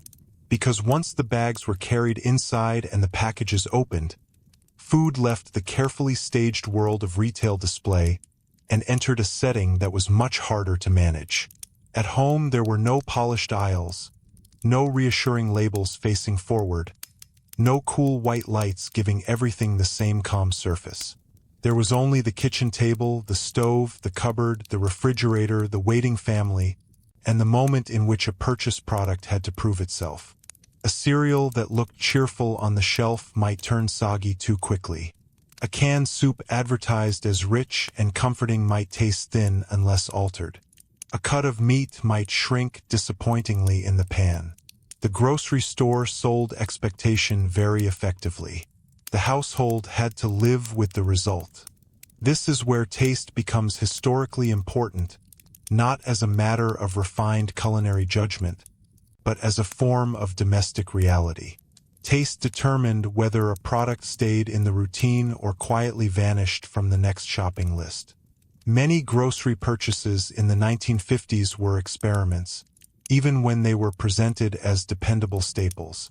A new gelatin flavor, a frozen entree, a cake mix, an instant pudding, a prepared frosting, a different brand of coffee, a more economical margarine, a canned vegetable never tried before. All of these might enter the house under the banner of modern efficiency, only to meet a less cooperative audience at supper. The real test of the supermarket did not happen in the aisle. It happened in the mouth. And mouths, unlike advertisements, were not easily disciplined. Children refused textures. Adults compared new foods with remembered ones. Some men wanted meals that felt hearty and familiar rather than modern and inventive. Elderly relatives often carried older expectations about what proper food should taste like, look like, and how it should be prepared. A housewife might be urged by magazines and advertisers to adopt convenience with confidence, but she also had to preserve peace at the table. This is one reason grocery shopping remained more conservative in practice than the era's rhetoric of progress sometimes suggests. A household can experiment only so much when dinner still has to be eaten. That caution explains the strange coexistence, so characteristic of the 1950s, between novelty and repetition. The supermarket introduced new products constantly, and the culture celebrated them as evidence that the future had arrived in the pantry. Yet most households depended heavily on a relatively narrow set of trusted foods. Potatoes, bread, eggs, milk, ground beef, canned soups, canned vegetables, coffee, flour, sugar, butter or margarine, breakfast cereal, lunch meats, and a small circle of desserts and baking staples formed the dependable core. Around that core, novelty flickered. A new cracker, a new frozen item, a new flavoring, a new shortcut. The modern grocery store looked like endless variety, but much of domestic life was still built on repetition carefully managed. Repetition, however, did not mean simplicity. On the contrary, repeated meals had to be varied enough to prevent boredom while remaining inexpensive and practical. Here one begins to understand why so many mid-century dishes seem to modern observers both familiar and oddly manipulated. A leftover roast became sandwiches one day and hash another. A can of soup might appear as soup once, then later as the hidden base of a casserole. Potatoes could be mashed, fried, baked, scalloped, or folded into salad. Bread became toast, sandwiches, crumbs, stuffing, and pudding. The grocery list was not just a record of what was eaten. It was a set of raw materials expected to perform several domestic roles before disappearing. One of the quiet skills at the center of all this was concealment. Not in a dishonest sense, but in the ordinary household art of making one thing seem like another. Cheap ingredients had to appear sufficient. Leftovers had to return in altered form. A small amount of meat had to feel like a proper main course. Vegetables that children resisted had to be softened, buttered, creamed, chopped, hidden, sweetened, or folded into something else. Soup became sauce. Crumbs became texture. Canned fruit became dessert. In that sense, the 1950s kitchen was not only a place of preparation. It was a place of translation, where the supermarket's contents were rearranged into forms acceptable to appetite, custom, and budget. This reveals something important about the difference between abundance and satisfaction. The post-war grocery store offered more goods than many earlier generations could have imagined, but more goods did not eliminate the age-old challenge of making food actually work within a household. Abundance on the shelf did not guarantee agreement at the table, nor did packaging solve the problem of appetite. People still preferred certain flavors, resisted others, ate too little, ate too much, demanded favorites, or complained when familiar dishes were altered. The shopper who moved confidently through the store could still face disappointment at home, because food became social the moment it was served. Dinner, especially, was social in a way that placed unusual pressure on the woman who had bought and cooked it. Mid-century America attached great symbolic importance to the family meal, but symbolism made failure more uncomfortable. If breakfast was rushed or lunch was functional, dinner was supposed to gather the family into a visible unit of stability. It had to feel nourishing, respectable, and somehow emotionally correct. This expectation was not always stated openly, yet it hovered around the table. A badly received dinner was not just an inconvenience.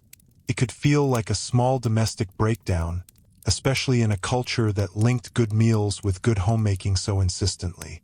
That is one reason certain dishes gained a near-institutional status. Meatloaf, for example, endured because it solved several problems at once.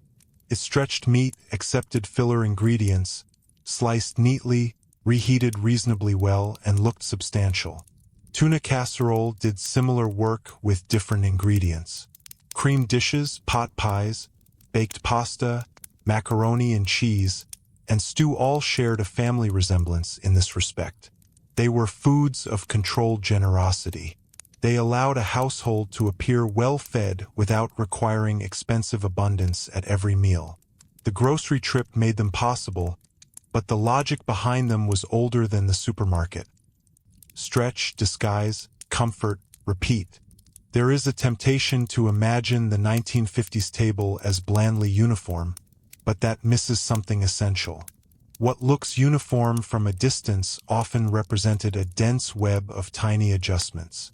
One family used more onion because the father liked it. Another left out pepper for the children. One relied more heavily on canned vegetables because fresh produce was costly where they lived. Another bought more fresh items in summer because a garden supplemented the pantry. One family trusted instant products eagerly. Another used them reluctantly as emergency tools rather than preferred choices. The supermarket offered a common national language of food, but households still spoke it in distinct accents. This is especially clear in dessert. The 1950s are full of dessert culture, from pies and cakes to puddings, gelatin molds, cookies, canned fruit topped with whipped cream, and increasingly standardized mixes. Dessert occupied an interesting place in the grocery economy because it was both optional and emotionally important. In strict nutritional terms, many families could have done without much of it. But in domestic terms, dessert carried reward, hospitality, celebration, and reassurance. A simple pudding after supper, a slice of pie on Sunday, cake for guests, cookies in the tin. These things helped mark the household as warm rather than merely functional. Grocery shopping therefore made room, when possible, for sweetness, not because life required it biologically, but because family life often seemed to require it emotionally. And yet dessert also exposed the hierarchy of priorities within the budget. Sugar, flour, cocoa, baking powder, vanilla, canned fruit, chocolate bars, shortening, butter, eggs, gelatin, and mixes all had to be afforded. If money tightened, certain luxuries thinned out. A household might shift from cakes to simpler puddings, from fresh fruit desserts to canned, from butter-rich baking to margarine-based substitutes, from elaborate holiday sweets to plainer everyday endings. None of this necessarily appeared dramatic from the outside. The table still looked set. The family still ate. But the small downward adjustments in quality and variety told a story about finances just as clearly as the grocery receipt did. This is where the era's optimism can seem most deceptive. The 1950s celebrated prosperity loudly, yet ordinary grocery life continued to train people in compromise. It taught them how to cut corners quietly enough that dignity remained intact. That dignity mattered. A family did not want to appear deprived, and many did not think of themselves that way, even when budgets were narrow. Respectability could be preserved through careful planning, good presentation, and the skilled use of modest ingredients. A casserole brought to the table in a proper dish, a neatly cut cake, a tidy lunch packed in wax paper, a roast stretched with side dishes. All these were not merely meals. They were performances of steadiness. Performances, however, depend on labor. One of the most striking things about 1950s grocery culture is how often the era's rhetoric of convenience hid the amount of work still required afterward. A cake mix did not wash the bowl. Frozen vegetables did not season themselves. A canned soup base did not turn into supper without further effort. Boxed foods reduced some labor, certainly, but they also often created new routines of assembly, monitoring, and presentation. The homemaker was not removed from the process. She was repositioned within it, expected to become a manager of semi-prepared abundance rather than solely a maker from scratch. This managerial role had a distinctly modern flavor. It required comparing brands, reading directions, planning around shelf life, coordinating refrigerator space, timing the use of perishables, and deciding when convenience was worth the price. A woman in a 1950s grocery store was, in effect, managing a small domestic supply chain.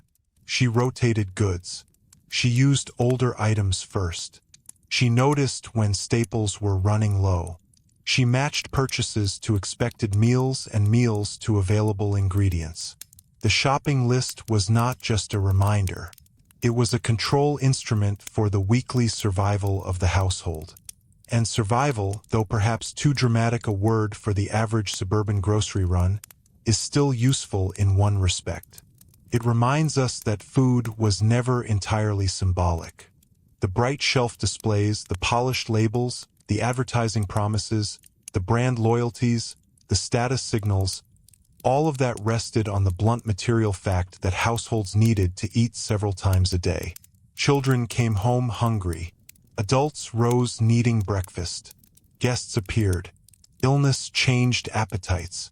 School lunches had to be packed whether or not the weather was pleasant or the budget generous. Grocery shopping was ordinary precisely because it was unavoidable. That unavoidable quality gave it an emotional rhythm different from other forms of shopping.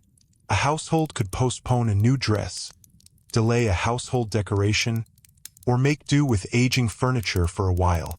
Food, by contrast, returned as a demand almost immediately. This gave grocery shopping a repetitive urgency. The pantry might look full after the weekly trip, but by midweek it already began to thin, not always visibly to outsiders, but in the mind of the person responsible for meals. Bread was lower. Milk was nearly gone. Eggs were down to 2. Potatoes had softened. The lettuce had turned. The leftovers were less appealing than hoped. The next trip began mentally before the last one had finished. This is one reason neighborhood top-up shopping often persisted even as the supermarket grew. A large weekly trip might handle the main purchases, but smaller runs for bread, milk, cigarettes, a forgotten spice, or an urgently needed can of something remained common in many places. The reality of the household did not always align perfectly with the ideal of one efficient trip and perfect planning. Life leaked. Children consumed more than expected. A recipe called for something overlooked. A husband asked for something specific on the way home. Company arrived. The refrigerator revealed a mistake. Grocery culture in the 1950s was therefore both grandly modern and stubbornly messy. Messiness extended to taste change across the decade itself. The 1950s were not static. Early post-war habits carried traces of wartime frugality and a stronger continuity with Depression memory. As the decade moved along, as suburbanization spread further, as television advertising deepened, and as processed foods gained even firmer footholds, the grocery landscape shifted subtly. Consumers became more accustomed to certain convenience products. Chain stores and broader distribution networks normalized wider choices. Expectations adjusted. Something that seemed novel in 1951 could feel ordinary by 1958. So when one speaks of the 1950s grocery experience, one must remember that it had its own internal movement, slow but unmistakable. Television played a role here that should not be overlooked. Radio, newspapers, and magazines had long shaped household desires, but television brought food advertising into the home with new visual force. Products were no longer just described. They were demonstrated. Families saw cheerful kitchens, smiling mothers, satisfied children, easy preparation, and polished final dishes. This mattered because it tightened the loop between media and the grocery cart. The desire created in the living room could be acted on in the supermarket aisle within days. Mid-century grocery shopping increasingly took place under the influence of images already planted in the mind. Yet even television could not entirely erase local judgment. Neighbors still exchanged opinions. Church circles still talked. Women compared prices, recipes, and disappointments. A product that failed in one household might be discussed over coffee or during an afternoon visit. A new canned soup considered useful could spread through informal recommendation as much as through national advertising. So the grocery store sat at the intersection of two powerful streams: mass persuasion from above and practical conversation from beside. One told shoppers what modern life should want. The other helped decide what modern life could actually use. There is perhaps no better place to see this than in the treatment of frozen dinners. Though not universal and not yet dominant in every home, they symbolize something deeply mid-century. The idea that an entire meal could arrive pre-portioned, compartmentalized, and ready for heating. For some, this represented freedom and efficiency. For others, it suggested decline, impersonality, or poor value. Their very existence posed a quiet question. What exactly was the family meal becoming if supper could be separated into trays and managed almost like an industrial process? The answer was not settled in the 1950s, but the question itself lingered. And it lingered because grocery shopping was no longer just about buying ingredients. It was increasingly about deciding how much of the work of feeding a family should remain inside the home, and how much could be outsourced to manufacturers. That decision was rarely framed in philosophical terms, but it was there all the same, embedded in every cart that held raw flour beside cake mix, fresh potatoes beside frozen French fries, canned soup beside stock ingredients, and instant pudding beside baking chocolate. The supermarket became a kind of referendum on domestic labor, held every week without ever being named as such. The deeper one looks, the more the grocery store resembles a quiet archive of cultural negotiation. It recorded ideas about motherhood, masculinity, childhood, science, health, class, race, region, labor, pleasure, and restraint, all translated into purchasable form. And because these negotiations were repeated weekly, they shaped Americans slowly but powerfully. Habits hardened, preferences formed. Notions of what counted as normal food, proper meals, acceptable shortcuts, and respectable abundance settled into place through repetition rather than decree. Which is why the next layer of the story leads naturally beyond the food itself and into the people moving through these stores together, because grocery shopping in 1950s America was never only an economic act.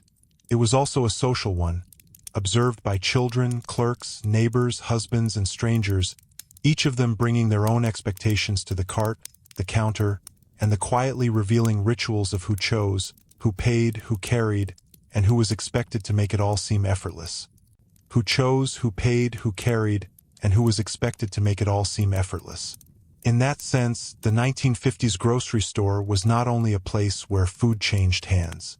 It was a place where roles were quietly displayed. A woman pushing a cart with one child riding in the front and another trailing beside her was not just buying milk and bread. She was enacting a recognizable social pattern. A man appearing in the store after work, still in his office clothes or work shirt, might attract a different kind of notice, not because men never shopped, but because the culture still tended to treat routine food purchasing as women's work unless circumstances suggested otherwise. Even the arrangement of bodies in the aisle carried meanings that people may not have said aloud, but still understood. Children were particularly important witnesses in this world. They learned the grocery store long before they learned its economics. They understood it first as a place of waiting, wanting, reaching, and being told no. The store taught them where desire lived. In the candy near the register, the bright cereal boxes at eye level, the soda bottles, the cookies, the novelty desserts, the frozen treats, the small toys or promotions that sometimes accompanied certain products. But at the same time, the store also taught them the limits of desire. Not every item that looked cheerful or exciting went into the cart. The grocery trip became a training ground in postponed gratification, parental authority, and the slow realization that most family decisions were governed by factors children could not yet see. This is part of what makes the ordinary supermarket so historically rich. To a child, it might seem that adults were simply choosing what they liked. In reality, most adults were choosing under constraints of money, nutrition, custom, gender expectation, and time. The child saw color. The parents saw arithmetic. And because these two experiences unfolded in the same aisle, the supermarket became a place where one generation's appetite met another generation's responsibility. A child pleading for a sugary cereal and a mother reaching instead for oatmeal or a cheaper cornflake brand was not merely a domestic disagreement. It was a small collision between the expanding seductions of consumer culture and the older discipline of household management. Fathers, too, occupied an interesting place in this scene. In the idealized imagery of the decade, they often appeared more at the dinner table than in the grocery aisle. Their authority was represented most strongly in being served, approving, carving, paying, or occasionally selecting something special for a weekend barbecue or holiday meal. Yet that image, while powerful, does not fully describe reality. Some men did shop, especially for particular items, Saturday runs, meat purchases, or family trips that turned the supermarket into a shared outing rather than a solitary chore. But even when men entered the store, their participation was often coded differently. A man choosing steaks for an outdoor grill could be framed as decisive and practical. A woman buying the week's canned goods, cereals, milk, and soap was doing something less visible and less celebrated, though it required far more planning. That difference in recognition matters. It tells us something about whose labor seemed ordinary and whose seemed optional or distinct. The weekly, Repetitive work of keeping the household supplied was often so normalized that it nearly disappeared from public praise. By contrast, selective male participation could appear notable, generous, or at least memorable. This did not apply to every family, of course, but it shaped the atmosphere around shopping. The supermarket was full of gendered assumptions, not only in advertising and magazine articles, but in the expectations carried by customers themselves. To know the prices of staples, to plan meals mentally while moving past the shelves, to remember what was running low at home, these were forms of expertise, yet they were rarely described with the seriousness they deserved. Clerks and store employees formed another part of this social world. In the 1950s, many grocery stores still involved more human interaction than later shoppers might expect. A cashier handled each item individually. A bag boy or clerk packed purchases into paper sacks. A butcher might answer questions or cut to order. The produce department, dairy case, and checkout line were not only mechanical systems. They were staffed environments, and that staffing created a subtle social texture. Regular shoppers might know faces if not names. They might prefer a particular cashier who worked quickly, packed neatly, or seemed kind to children. They might trust one butcher more than another. In a large and increasingly standardized store, these small personal preferences provided traces of familiarity. Yet even this familiarity had boundaries. The supermarket was not the same as the older neighborhood shop where credit, gossip, and deep personal recognition might shape every transaction. It was more impersonal, more optimized, and more modern in its rhythms. A clerk's friendliness did not alter the structure of the store. A cashier could be polite, but she still moved customers through a system built around volume and efficiency. In that sense, the sociality of the supermarket was real but thin. It created contact without necessarily creating intimacy, and that thinness was itself part of modern life. People were increasingly surrounded by others in shared consumer spaces while remaining only lightly known to them. Even the checkout line had its own little social choreography. One watched the carts ahead. One estimated whether another shopper had chosen better bargains, more luxurious goods, or perhaps simply more than the family budget would allow. Women might exchange brief remarks about the weather, a sale, a product, a child, or the length of the line. Children fidgeted. Clerks worked methodically. Cash changed hands. The final total became visible, sometimes with the faint discomfort that visibility can bring. If the amount ran higher than expected, the moment could feel exposed. Grocery shopping in the 1950s was not merely about private household finances. It occurred in public, among witnesses, however casual their attention may have been. That public quality shaped behavior. The cart itself could become a kind of unspoken statement. A cart heavy with meat, fresh produce, branded cereals, and desserts might suggest comfort or occasion. A cart built around staples, store brands, and careful restraint suggested something else, though the observer could never know the whole story.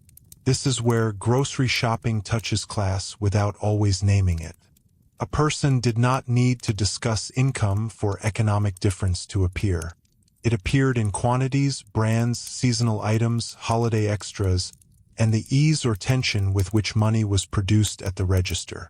For some shoppers, especially women conscious of social standing in suburban communities, this could create a faint but persistent pressure. The supermarket was not a ballroom or a church social, yet it was still a place where one might encounter neighbors, school acquaintances, or other mothers from the same community. To appear competent there mattered in small ways. The children should be reasonably managed. The cart should look neither foolishly extravagant nor embarrassingly sparse. The shopper herself should seem organized, calm, and in control. These standards were seldom announced directly, but 1950s America excelled at making social expectations feel natural rather than imposed. Race could change this experience profoundly. The popular memory of the 1950s supermarket often assumes a single, shared national world of bright aisles and rising abundance. But retail space in America was shaped by segregation, exclusion, and uneven investment. In many parts of the country, black shoppers encountered stores that were older, smaller, less well-supplied, or more openly hostile. Access to suburban supermarkets was shaped by residential segregation and transportation patterns, which meant that the same national consumer dream could feel quite different depending on where one lived and what welcome one received. Even where legal barriers were not explicit, there were countless quieter forms of exclusion. Neighborhoods denied investment, stores placed elsewhere, assumptions about who belonged, and systems that made mobility itself unequal. This is important not simply as a correction to nostalgia, but because it changes what grocery shopping meant. For white suburban families in expanding post-war neighborhoods, the supermarket could symbolize ease, mobility, and participation in the new American abundance. For others, the same decade might mean longer trips, poorer selections, higher local prices, fewer conveniences, and the sense that the most polished version of prosperity was always happening slightly elsewhere. The national image was unified. The lived geography was not. Rural communities had their own distinct social rhythms. In smaller towns, the grocery trip might still overlap with broader patterns of local recognition. One saw people one already knew. The store might remain closer in feel to an older style of commerce, even if packaged goods and self-service had made inroads. In farming areas, grocery shopping could also have a different emotional weight because the household's food economy was not fully contained within the supermarket. Eggs might come from home chickens, vegetables from a garden, fruit from a tree or cellar, meat from seasonal slaughter or hunting. The store, then, supplied gaps, staples, luxuries, and items modern life had made indispensable, but it did not necessarily define the whole domestic food world. This gave the shopping trip a slightly different meaning. It was less total, though no less important. Single shoppers and older people also moved through the store differently. A widowed woman, a bachelor, an elderly couple, or a person living in a boarding arrangement did not shop with the same rhythms as a household with several children. Their baskets were often smaller, their calculations different. They might buy fewer fresh items, more small cans, simpler ingredients, fewer baking supplies, less variety. The family-centered image of 1950s consumption could make these shoppers less visible in memory, yet they were part of the store's daily life. Their presence reminds us that the supermarket served not one ideal household, but many forms of ordinary survival arranged under the same lights. Teenagers, too, belong to this world in distinct ways. They might run errands for parents, carry bags, fetch forgotten items, or buy small treats with their own coins. They also represented a growing consumer category of their own. Soft drinks, snack foods, gum, ice cream, boxed sweets, and the small luxuries of youth increasingly had their place in grocery retail. A teenager in the store might be a helper, an inconvenience, a temptation to spend, or an emerging consumer learning to choose independently. The 1950s supermarket, therefore, did not just serve the household. It educated future shoppers. That education extended to manners. Children were taught not to grab, not to beg too loudly, not to break packages, not to wander, not to embarrass the parent. They learned to say thank you to the clerk, to help carry the bags, to understand that some things were for now and some for later. These were small lessons, but they mattered because they linked consumption to character. Mid-century America was deeply interested in teaching discipline even as it expanded desire. The grocery store was one of the places where both lessons could happen at once. A child learned that one may want many things, but one must move through the world with restraint. Restraint was also visible in how people spoke inside the store. The atmosphere of the 1950s supermarket was not typically loud in the modern sense. There may have been announcements, music in some stores, the noises of carts and conversation, but overall the experience still leaned toward contained public behavior. Adults lowered their voices. Choices were made in murmurs. Disagreements were often managed quietly. A parent might say, "Not today," dozens of times in a tone carefully calibrated not to escalate. This mattered because the store was a moral environment as well as a commercial one. People behaved as if they were among others whose judgment, even when mild, still existed. And then there was the matter of paying. In some families, the money handed over at the register carried with it a subtle division of authority. A woman might have managed the list, the route through the aisles, the substitutions, the total value of the cart, and all the household reasoning behind it. Yet the income funding those choices may have come from a husband whose work stood outside the store. That did not mean women were simply spending someone else's money in a passive sense. Quite the opposite. They were often the chief household economists. But the cultural framing of earnings and spending could still make grocery shopping appear as management of money rather than possession of it.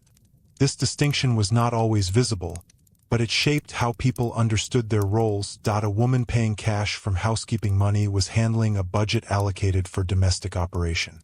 She could be highly skilled, highly disciplined, and central to family stability, yet still occupy a position culturally defined as managing rather than owning.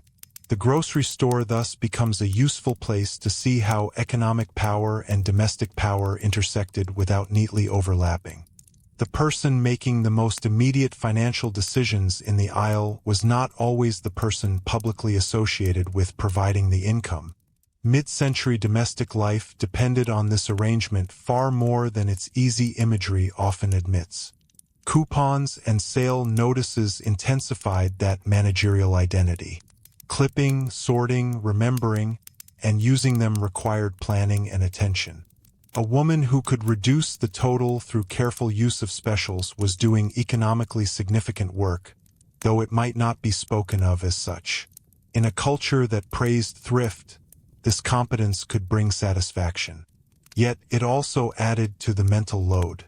Grocery shopping already demanded memory and foresight. Promotions turned it into a more elaborate game whose rules the homemaker was expected to master. The good shopper was not merely someone who bought. She was someone who bought wisely, visibly, and repeatedly. There is a subtle emotional cost in being expected to do something wisely all the time. It means mistakes feel personal. Forgetting an item meant another trip. Buying a product the family disliked meant wasted money. Missing a sale meant a higher bill. Choosing poorly in produce or meat meant disappointment later in the week. The social setting of the store made some of these errors public, but even when no one else noticed, the person responsible certainly did. Grocery shopping, therefore, carried a quiet form of self-scrutiny. One was always measuring one's own domestic judgment against the week's outcomes. At the same time, there could be moments of genuine sociability and even pleasure. A brief conversation at the produce section. A clerk slipping an extra bit of friendliness into a routine transaction. A child being allowed one small treat. The discovery of a good sale. The comforting familiarity of known aisles and reliable brands. The sense, after checkout, that the pantry would be full again. It would be misleading to portray grocery shopping only as burden. For many people, it also offered rhythm, competence, and occasional satisfaction. The trick of history is to hold both truths together.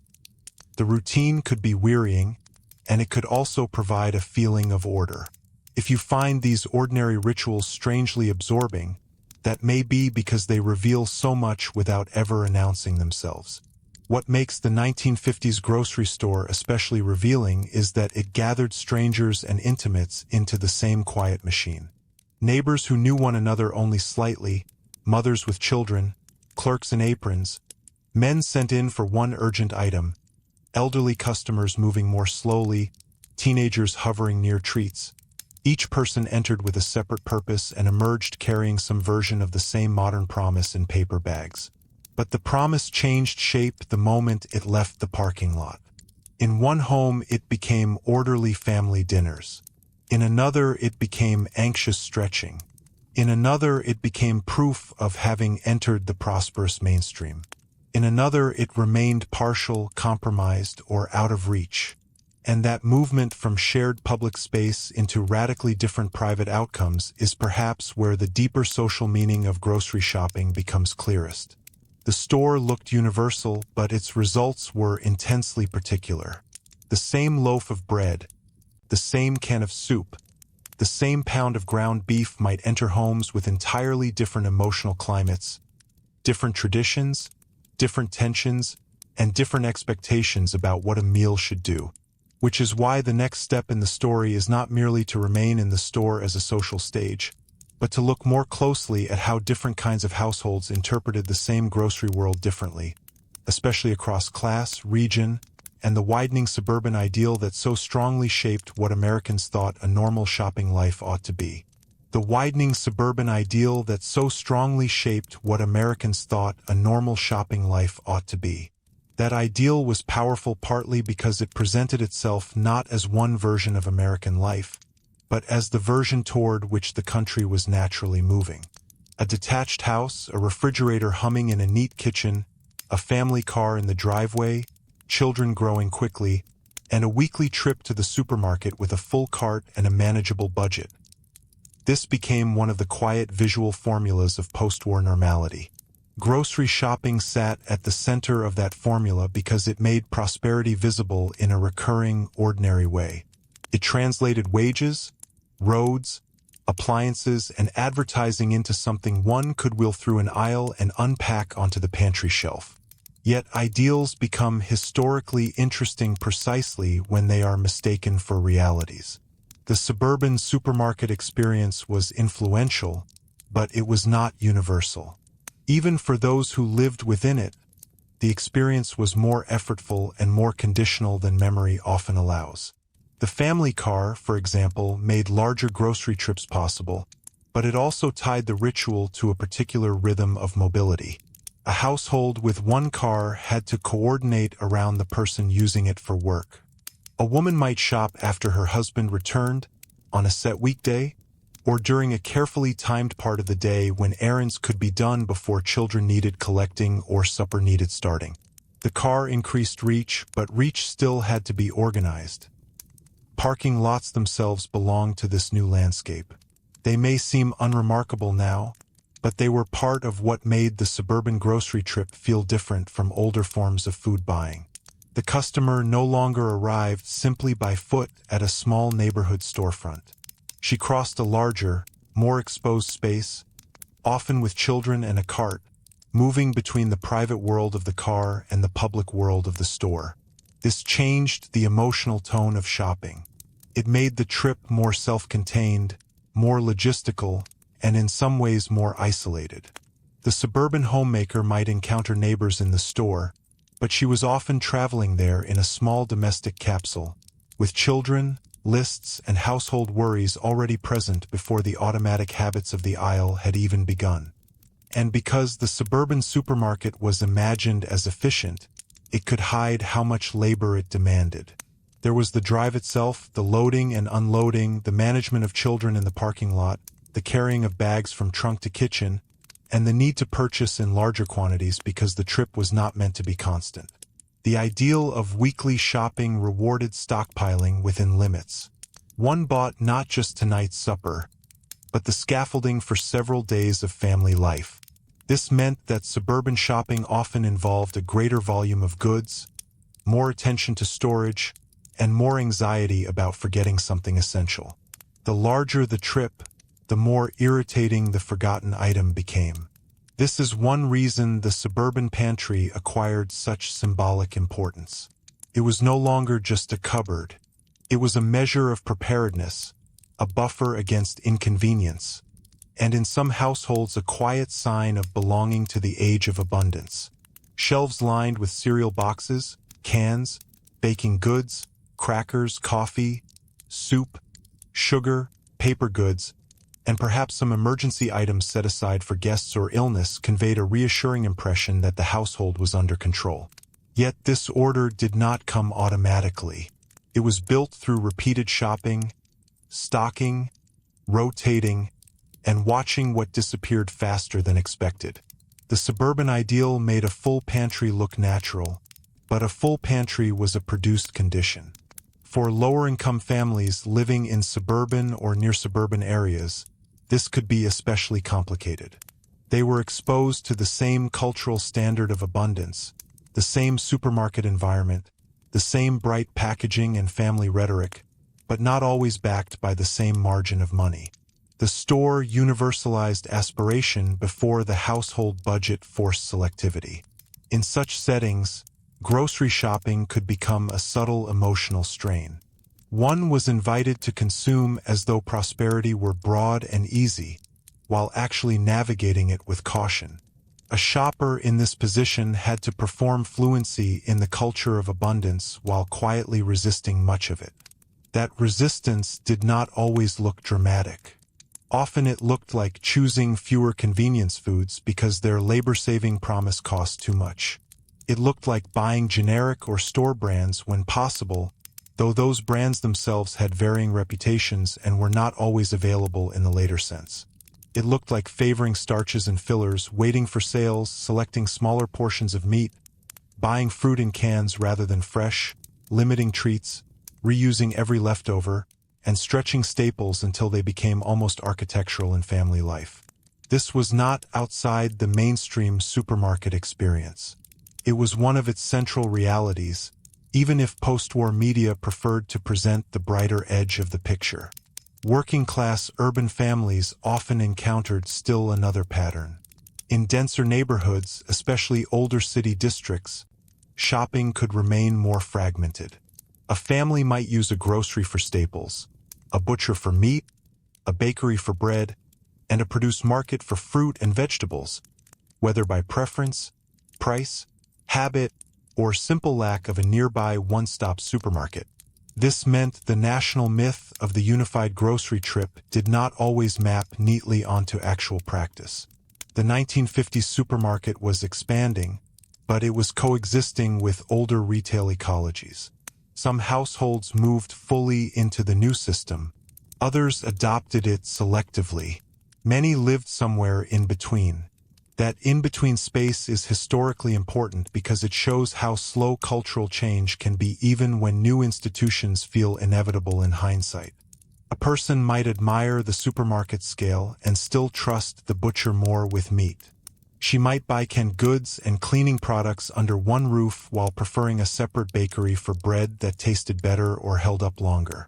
She might use the supermarket for convenience, but rely on neighborhood knowledge for quality. This kind of mixed shopping practice complicates the simplified idea that the 1950s instantly replaced local food cultures with a single national pattern. Standardization was advancing, but it did not sweep away preference as quickly as memory sometimes suggests. Ethnic neighborhoods preserved some of this complexity even more strongly. Italian American, Jewish, Mexican American, African American, Eastern European, and many other communities often had shopping habits shaped by food traditions not fully served by the polished mainstream supermarket. Specialty ingredients, familiar breads, particular cuts of meat, spices, pickled items, oils, sausages, cheeses, beans, and produce varieties could require separate trips or informal networks of knowledge. The idealized suburban supermarket implied that all a household needed could be found in one calm, well-lit place. But many families knew that what counted as all depended very much on who they were, what they cooked, and whose version of American life was being treated as standard. This reveals one of the central contradictions in 1950s consumer culture. It celebrated variety, but often within a narrow framework. There were many brands, many packages, many modern choices, but the deeper cultural assumptions about what a normal family ate could still be strikingly limited. White bread, cereal, canned soup, standard cuts of meat, mainstream dairy products, baked desserts, processed snack items, and a handful of canonical vegetables and fruits were presented, as though they represented the universal American table. Other foodways persisted, sometimes strongly, but often without the same glossy visibility. Grocery shopping, therefore, became part of a larger national process in which some domestic traditions were centered and others quietly pushed toward the margins. For rural families, the contrast with the suburban ideal could be even sharper. Distance mattered. A trip to a larger grocery or supermarket might require more planning, more fuel, more time, and greater dependence on preservation or home production between visits. A farm household might buy flour, sugar, coffee, salt, canned goods, tobacco, soap, and selected treats in significant quantities, while continuing to rely on home gardens, cellar storage, eggs, milk, preserved fruits, or slaughtered meat for other parts of the diet. The grocery store in such a setting was essential, but not sovereign. It participated in the household economy rather than defining it completely. This often gave rural shoppers a somewhat different relationship to packaging and abundance. A person used to food from garden rows, root cellars, smokehouses, or canning shelves might appreciate the convenience of supermarket goods while still seeing them as supplements rather than the full foundation of life. A frozen vegetable was useful, but perhaps less central if one had beans preserved at home. A canned soup was convenient, but perhaps less necessary if broth and staples were common in the kitchen already. The farther one moved from the suburban consumer ideal, the more the supermarket could appear as one resource among several rather than the unquestioned center of household nourishment. At the same time, it would be a mistake to romanticize rural or small-town life as somehow more self-sufficient and untouched by consumer culture. The 1950s reached widely through advertising, roads, refrigeration, and branded goods. Even households that still grew, raised, canned, or preserved some food increasingly lived in relation to the national grocery system. Coffee, sugar, packaged flour, breakfast cereals, soft drinks, candy, cleaning products, cigarettes, and many other goods tied them into the same expanding market. The difference was not between pure independence and modern consumption. It was a question of proportion, rhythm, and reliance. Household size altered the experience too. A family with 4 or 5 children lived the grocery question differently from a couple with 1 child or none. Quantity changes everything. Large families magnified the importance of bread, milk, potatoes, pasta, soup, cereal, and economical proteins. They also made treats more expensive in aggregate. A small indulgence multiplied by several children was no longer small. This meant that in larger households the store often became less a place of browsing and more a place of strict provisioning. The cart had to answer appetite in volume. Mid-century abundance might look lavish in national photographs, but a large family could burn through apparent plenty with startling speed. For such families, certain products became almost infrastructural. Peanut butter, loaves of bread, cans of soup, sacks of potatoes, macaroni, rice, hot dogs, ground beef, bulk cereal, powdered or evaporated milk in some contexts, and large tins or jars of staples all mattered not because they were glamorous, but because they scaled. A product that made sense for a smaller household could become impractical once multiplied by many mouths. Grocery shopping, in other words, was deeply shaped by arithmetic long before the cashier announced a total. The number of people at the table determined what forms of abundance were sustainable and which belonged only to display. The suburban ideal also obscured the experience of working mothers, though they certainly existed throughout the decade. Public rhetoric leaned heavily toward the full-time homemaker model, yet many women worked for wages, whether from economic necessity, personal circumstance, widowhood, separation, racialized labor patterns, or the simple fact that life rarely conforms perfectly to idealized images. For such women, grocery shopping could be more compressed, more hurried, and more physically tiring. The same supermarket that promised labor-saving convenience might be essential precisely because there was less time available for cooking and shopping, yet the costs of those convenient products could also bite harder. The calm, unhurried suburban shopping trip shown in advertisements was not the only mid-century reality. Time poverty changes shopping as sharply as financial poverty does. A woman who worked outside the home and still carried responsibility for family meals had to value products differently. A canned sauce, a frozen vegetable, a ready-made pie crust, a boxed mix, or a pre-sliced loaf could represent not laziness but survival. The grocery store in this context became a place where money could be exchanged for minutes, though never evenly. The wealthier household might buy convenience as comfort. The more pressured household might buy it as necessity. The same product therefore held different meanings depending on the life it entered. This is part of why the 1950s grocery store resists easy nostalgia. It really did offer more standardized comfort, more year-round access, more labor-saving possibilities, and more visible abundance than earlier generations had known. But it also sorted families sharply according to what they could afford to translate into everyday reality. One household could buy convenience without strain and still entertain, bake, and stock a full pantry. Another had to choose between convenience and quantity. Another relied on home production to offset costs. Another navigated an older neighborhood retail pattern the suburban image barely acknowledged. The same aisles spoke very differently depending on the household listening. Regional food prices and local supply conditions further complicated the idea of one national grocery life. What seemed inexpensive in one state might feel costly in another. Access to citrus, dairy, meat, produce, seafood, flour, or seasonal fruit varied more than modern hindsight sometimes remembers. Transport networks were improving, but regional abundance was still uneven. A Florida family and a Minnesota family did not encounter exactly the same costs or expectations when it came to fresh produce in winter. A coastal city might think differently about fish than an inland town.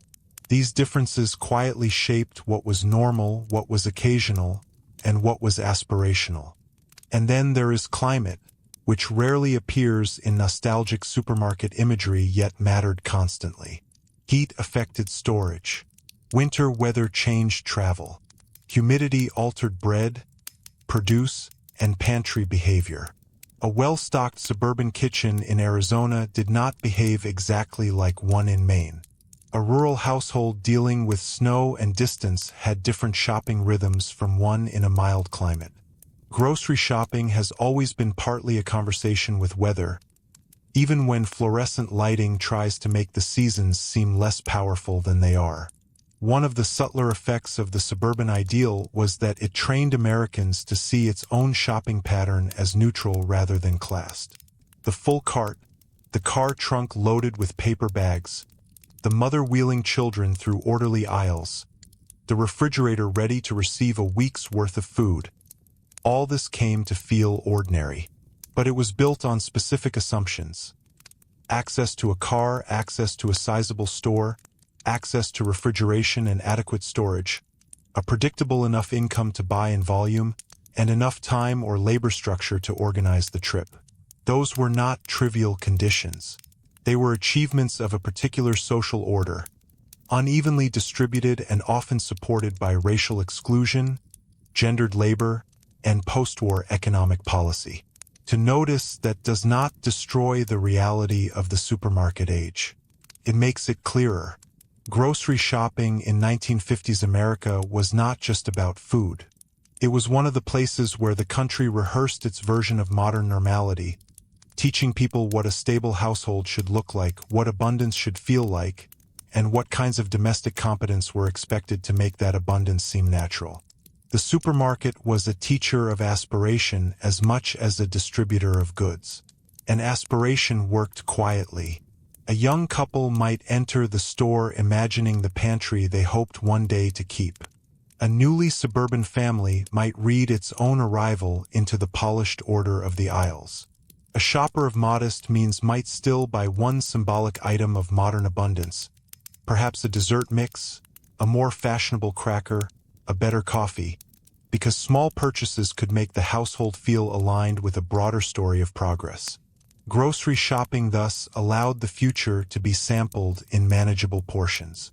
One did not need to possess full prosperity to participate in its image. That may be one reason memory softens the scene. The supermarket offered something emotionally persuasive.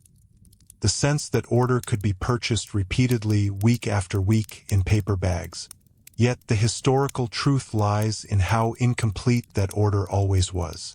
It depended on budgets, labor, weather, family temperaments, appliances, transportation, race, region, and the skill of the person translating goods into meals. The suburban ideal was not false, exactly. It was partial, and like many powerful ideals, it became most influential when people treated its partiality as universal. If this picture of ordinary abundance feels more complex than the familiar nostalgic version, that is because it was more complex. The grocery store was calm on the surface, but underneath it carried a remarkable density of social assumptions.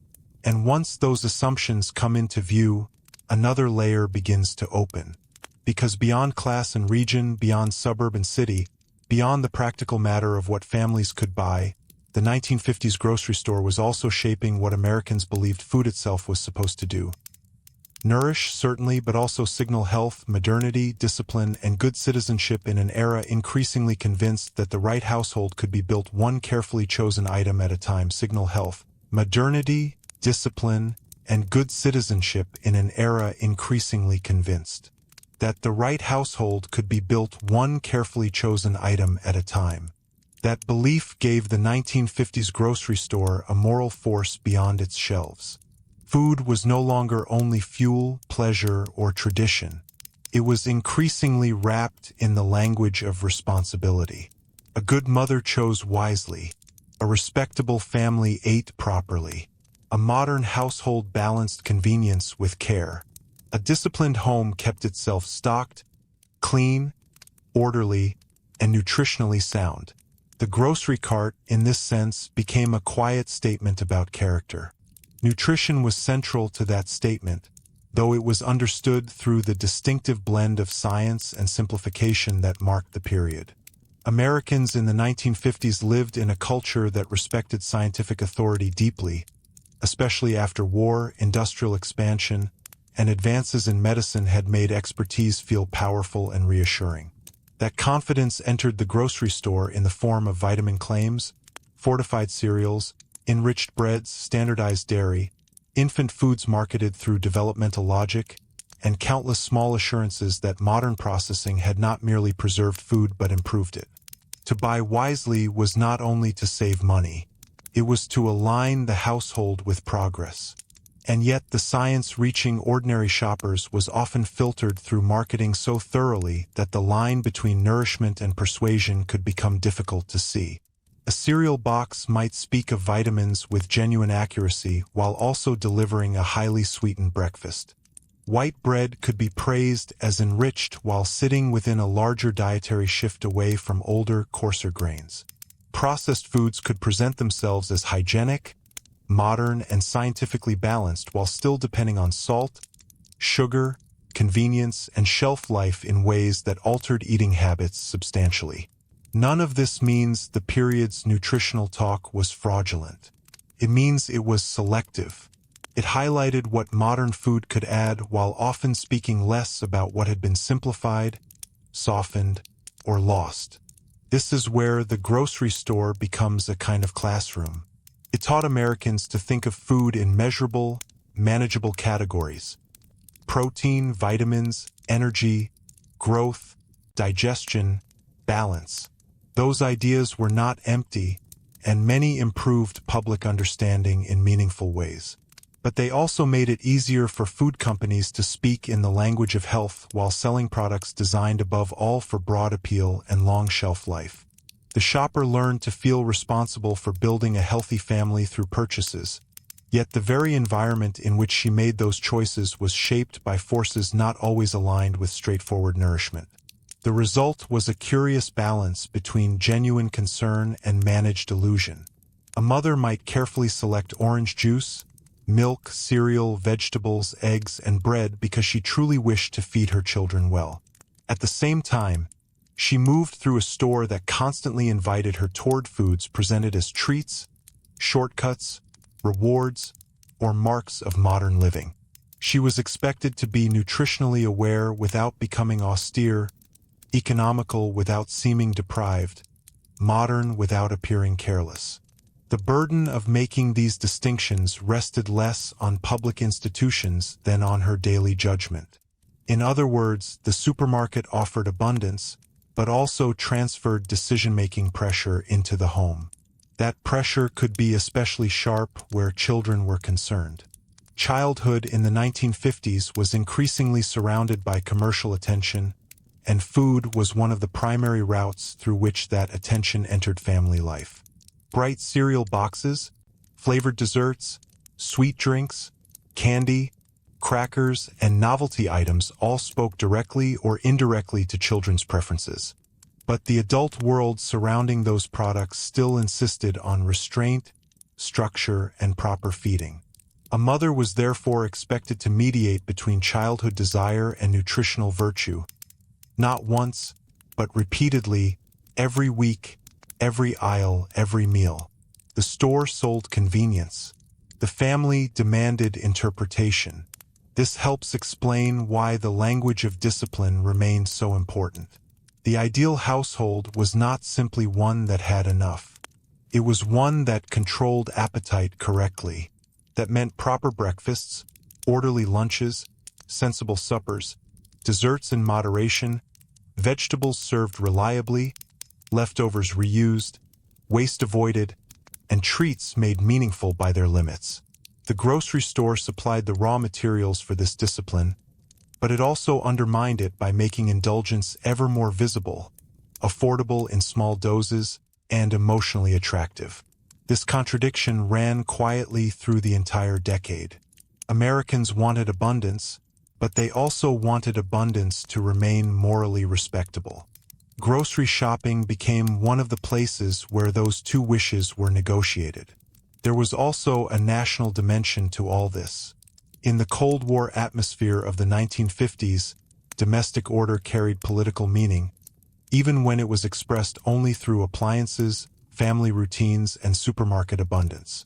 A stocked pantry and a well-fed family could be read as evidence that American capitalism worked, that the ordinary citizen enjoyed comforts unavailable in harsher systems, that freedom could be tasted in cereal, coffee, white bread, canned fruit, and frozen peas. The grocery store, in this sense, became one of the quiet stages on which post-war America displayed its confidence to itself. Its abundance was not merely economic. It was ideological. But as with so much in this story, that confidence was real without being complete. The supermarket could symbolize national prosperity while concealing how unevenly that prosperity was distributed. It could present choice as universal while budgets sharply narrowed actual options. It could suggest domestic ease while relying on the largely unseen labor of women to turn products into daily order. It could represent scientific progress while deepening dependence on process systems whose consequences were not yet fully understood. What made 1950s grocery shopping so significant was not that it solved the old difficulties of feeding a household, but that it reorganized them under a brighter and more persuasive surface. And perhaps that is why the memory of this era remains so durable. The grocery store distilled the decade's most reassuring promises into a single, repeatable ritual. One entered with a list and a budget and emerged with paper bags full of possibility. Shelves gleamed, packages promised, carts rolled forward. The future seemed stacked neatly in cans and cartons. Yet once those bags were opened at home, the familiar human realities returned. Hunger, taste, fatigue, thrift, family disagreement, quiet competence, and the endless work of making a household feel stable. The deeper truth of 1950s grocery shopping lies precisely there, in the meeting point between industrial promise and ordinary life. What it was really like then was neither the simple golden age of nostalgic memory nor a cynical tale of manipulation and false consciousness. It was calmer and stranger than either of those extremes. It was a world in which abundance genuinely expanded, but where abundance still had to be managed carefully. A world in which convenience relieved labor, yet rarely erased it. A world in which the supermarket looked democratic, while everyday experience remained shaped by class, race, region, family size, gender, and access. A world in which people trusted brands and modern systems, but still brought older habits of caution, thrift, and practical judgment to every shelf they passed. To stand in a 1950s American grocery store, if only in the mind, is to feel that tension everywhere. In the brightness of the aisles and the heaviness of the bags. In the cheerful cereal box and the silent arithmetic behind it. In the canned soup that promised ease and the casserole that had to stretch farther than planned. In the frozen vegetable that suggested scientific modernity and the homemaker who still had to decide whether it was worth the price. In the suburban image of effortless plenty and the quieter reality of people doing their best to make that plenty last until next week. And perhaps that is the most human part of the story. Grocery shopping in 1950s America was not really about shopping alone. It was about the hope that ordinary life could be made smoother, fuller, and more secure through careful choices repeated over time. Sometimes that hope was fulfilled. Sometimes it was only staged. More often, it was something in between. A workable compromise built from cans, cartons, bread loaves, coffee tins, potatoes, sale tags, children's requests, and the steady intelligence of the person guiding the cart. If there is one detail from this world that lingers, it may not be the dazzling shelf itself, but the quieter moment after returning home. The bags are on the counter. The pantry doors open. Cans are stacked. Bread is set aside. Milk goes into the refrigerator. A roast or ground beef or a package of hot dogs is placed where it will be remembered in time. The kitchen settles. For a brief moment, the week seems manageable again. That small feeling of restored order, earned through work and never fully guaranteed, may have been one of the most powerful comforts the 1950s supermarket ever sold. And if you were living through that world, the detail that would stay with you most might not be the abundance itself, but the effort required to make it feel ordinary. That is often what history hides best. If you enjoy this kind of slow, thoughtful history, there is much more to explore here. And I would be genuinely curious to know which detail from this grocery world felt hardest to imagine, or perhaps most familiar in disguise. For now, it is enough to leave the cart where it stands, somewhere under the soft hum of fluorescent light, with the sense that even the most ordinary aisle can hold an entire era inside it.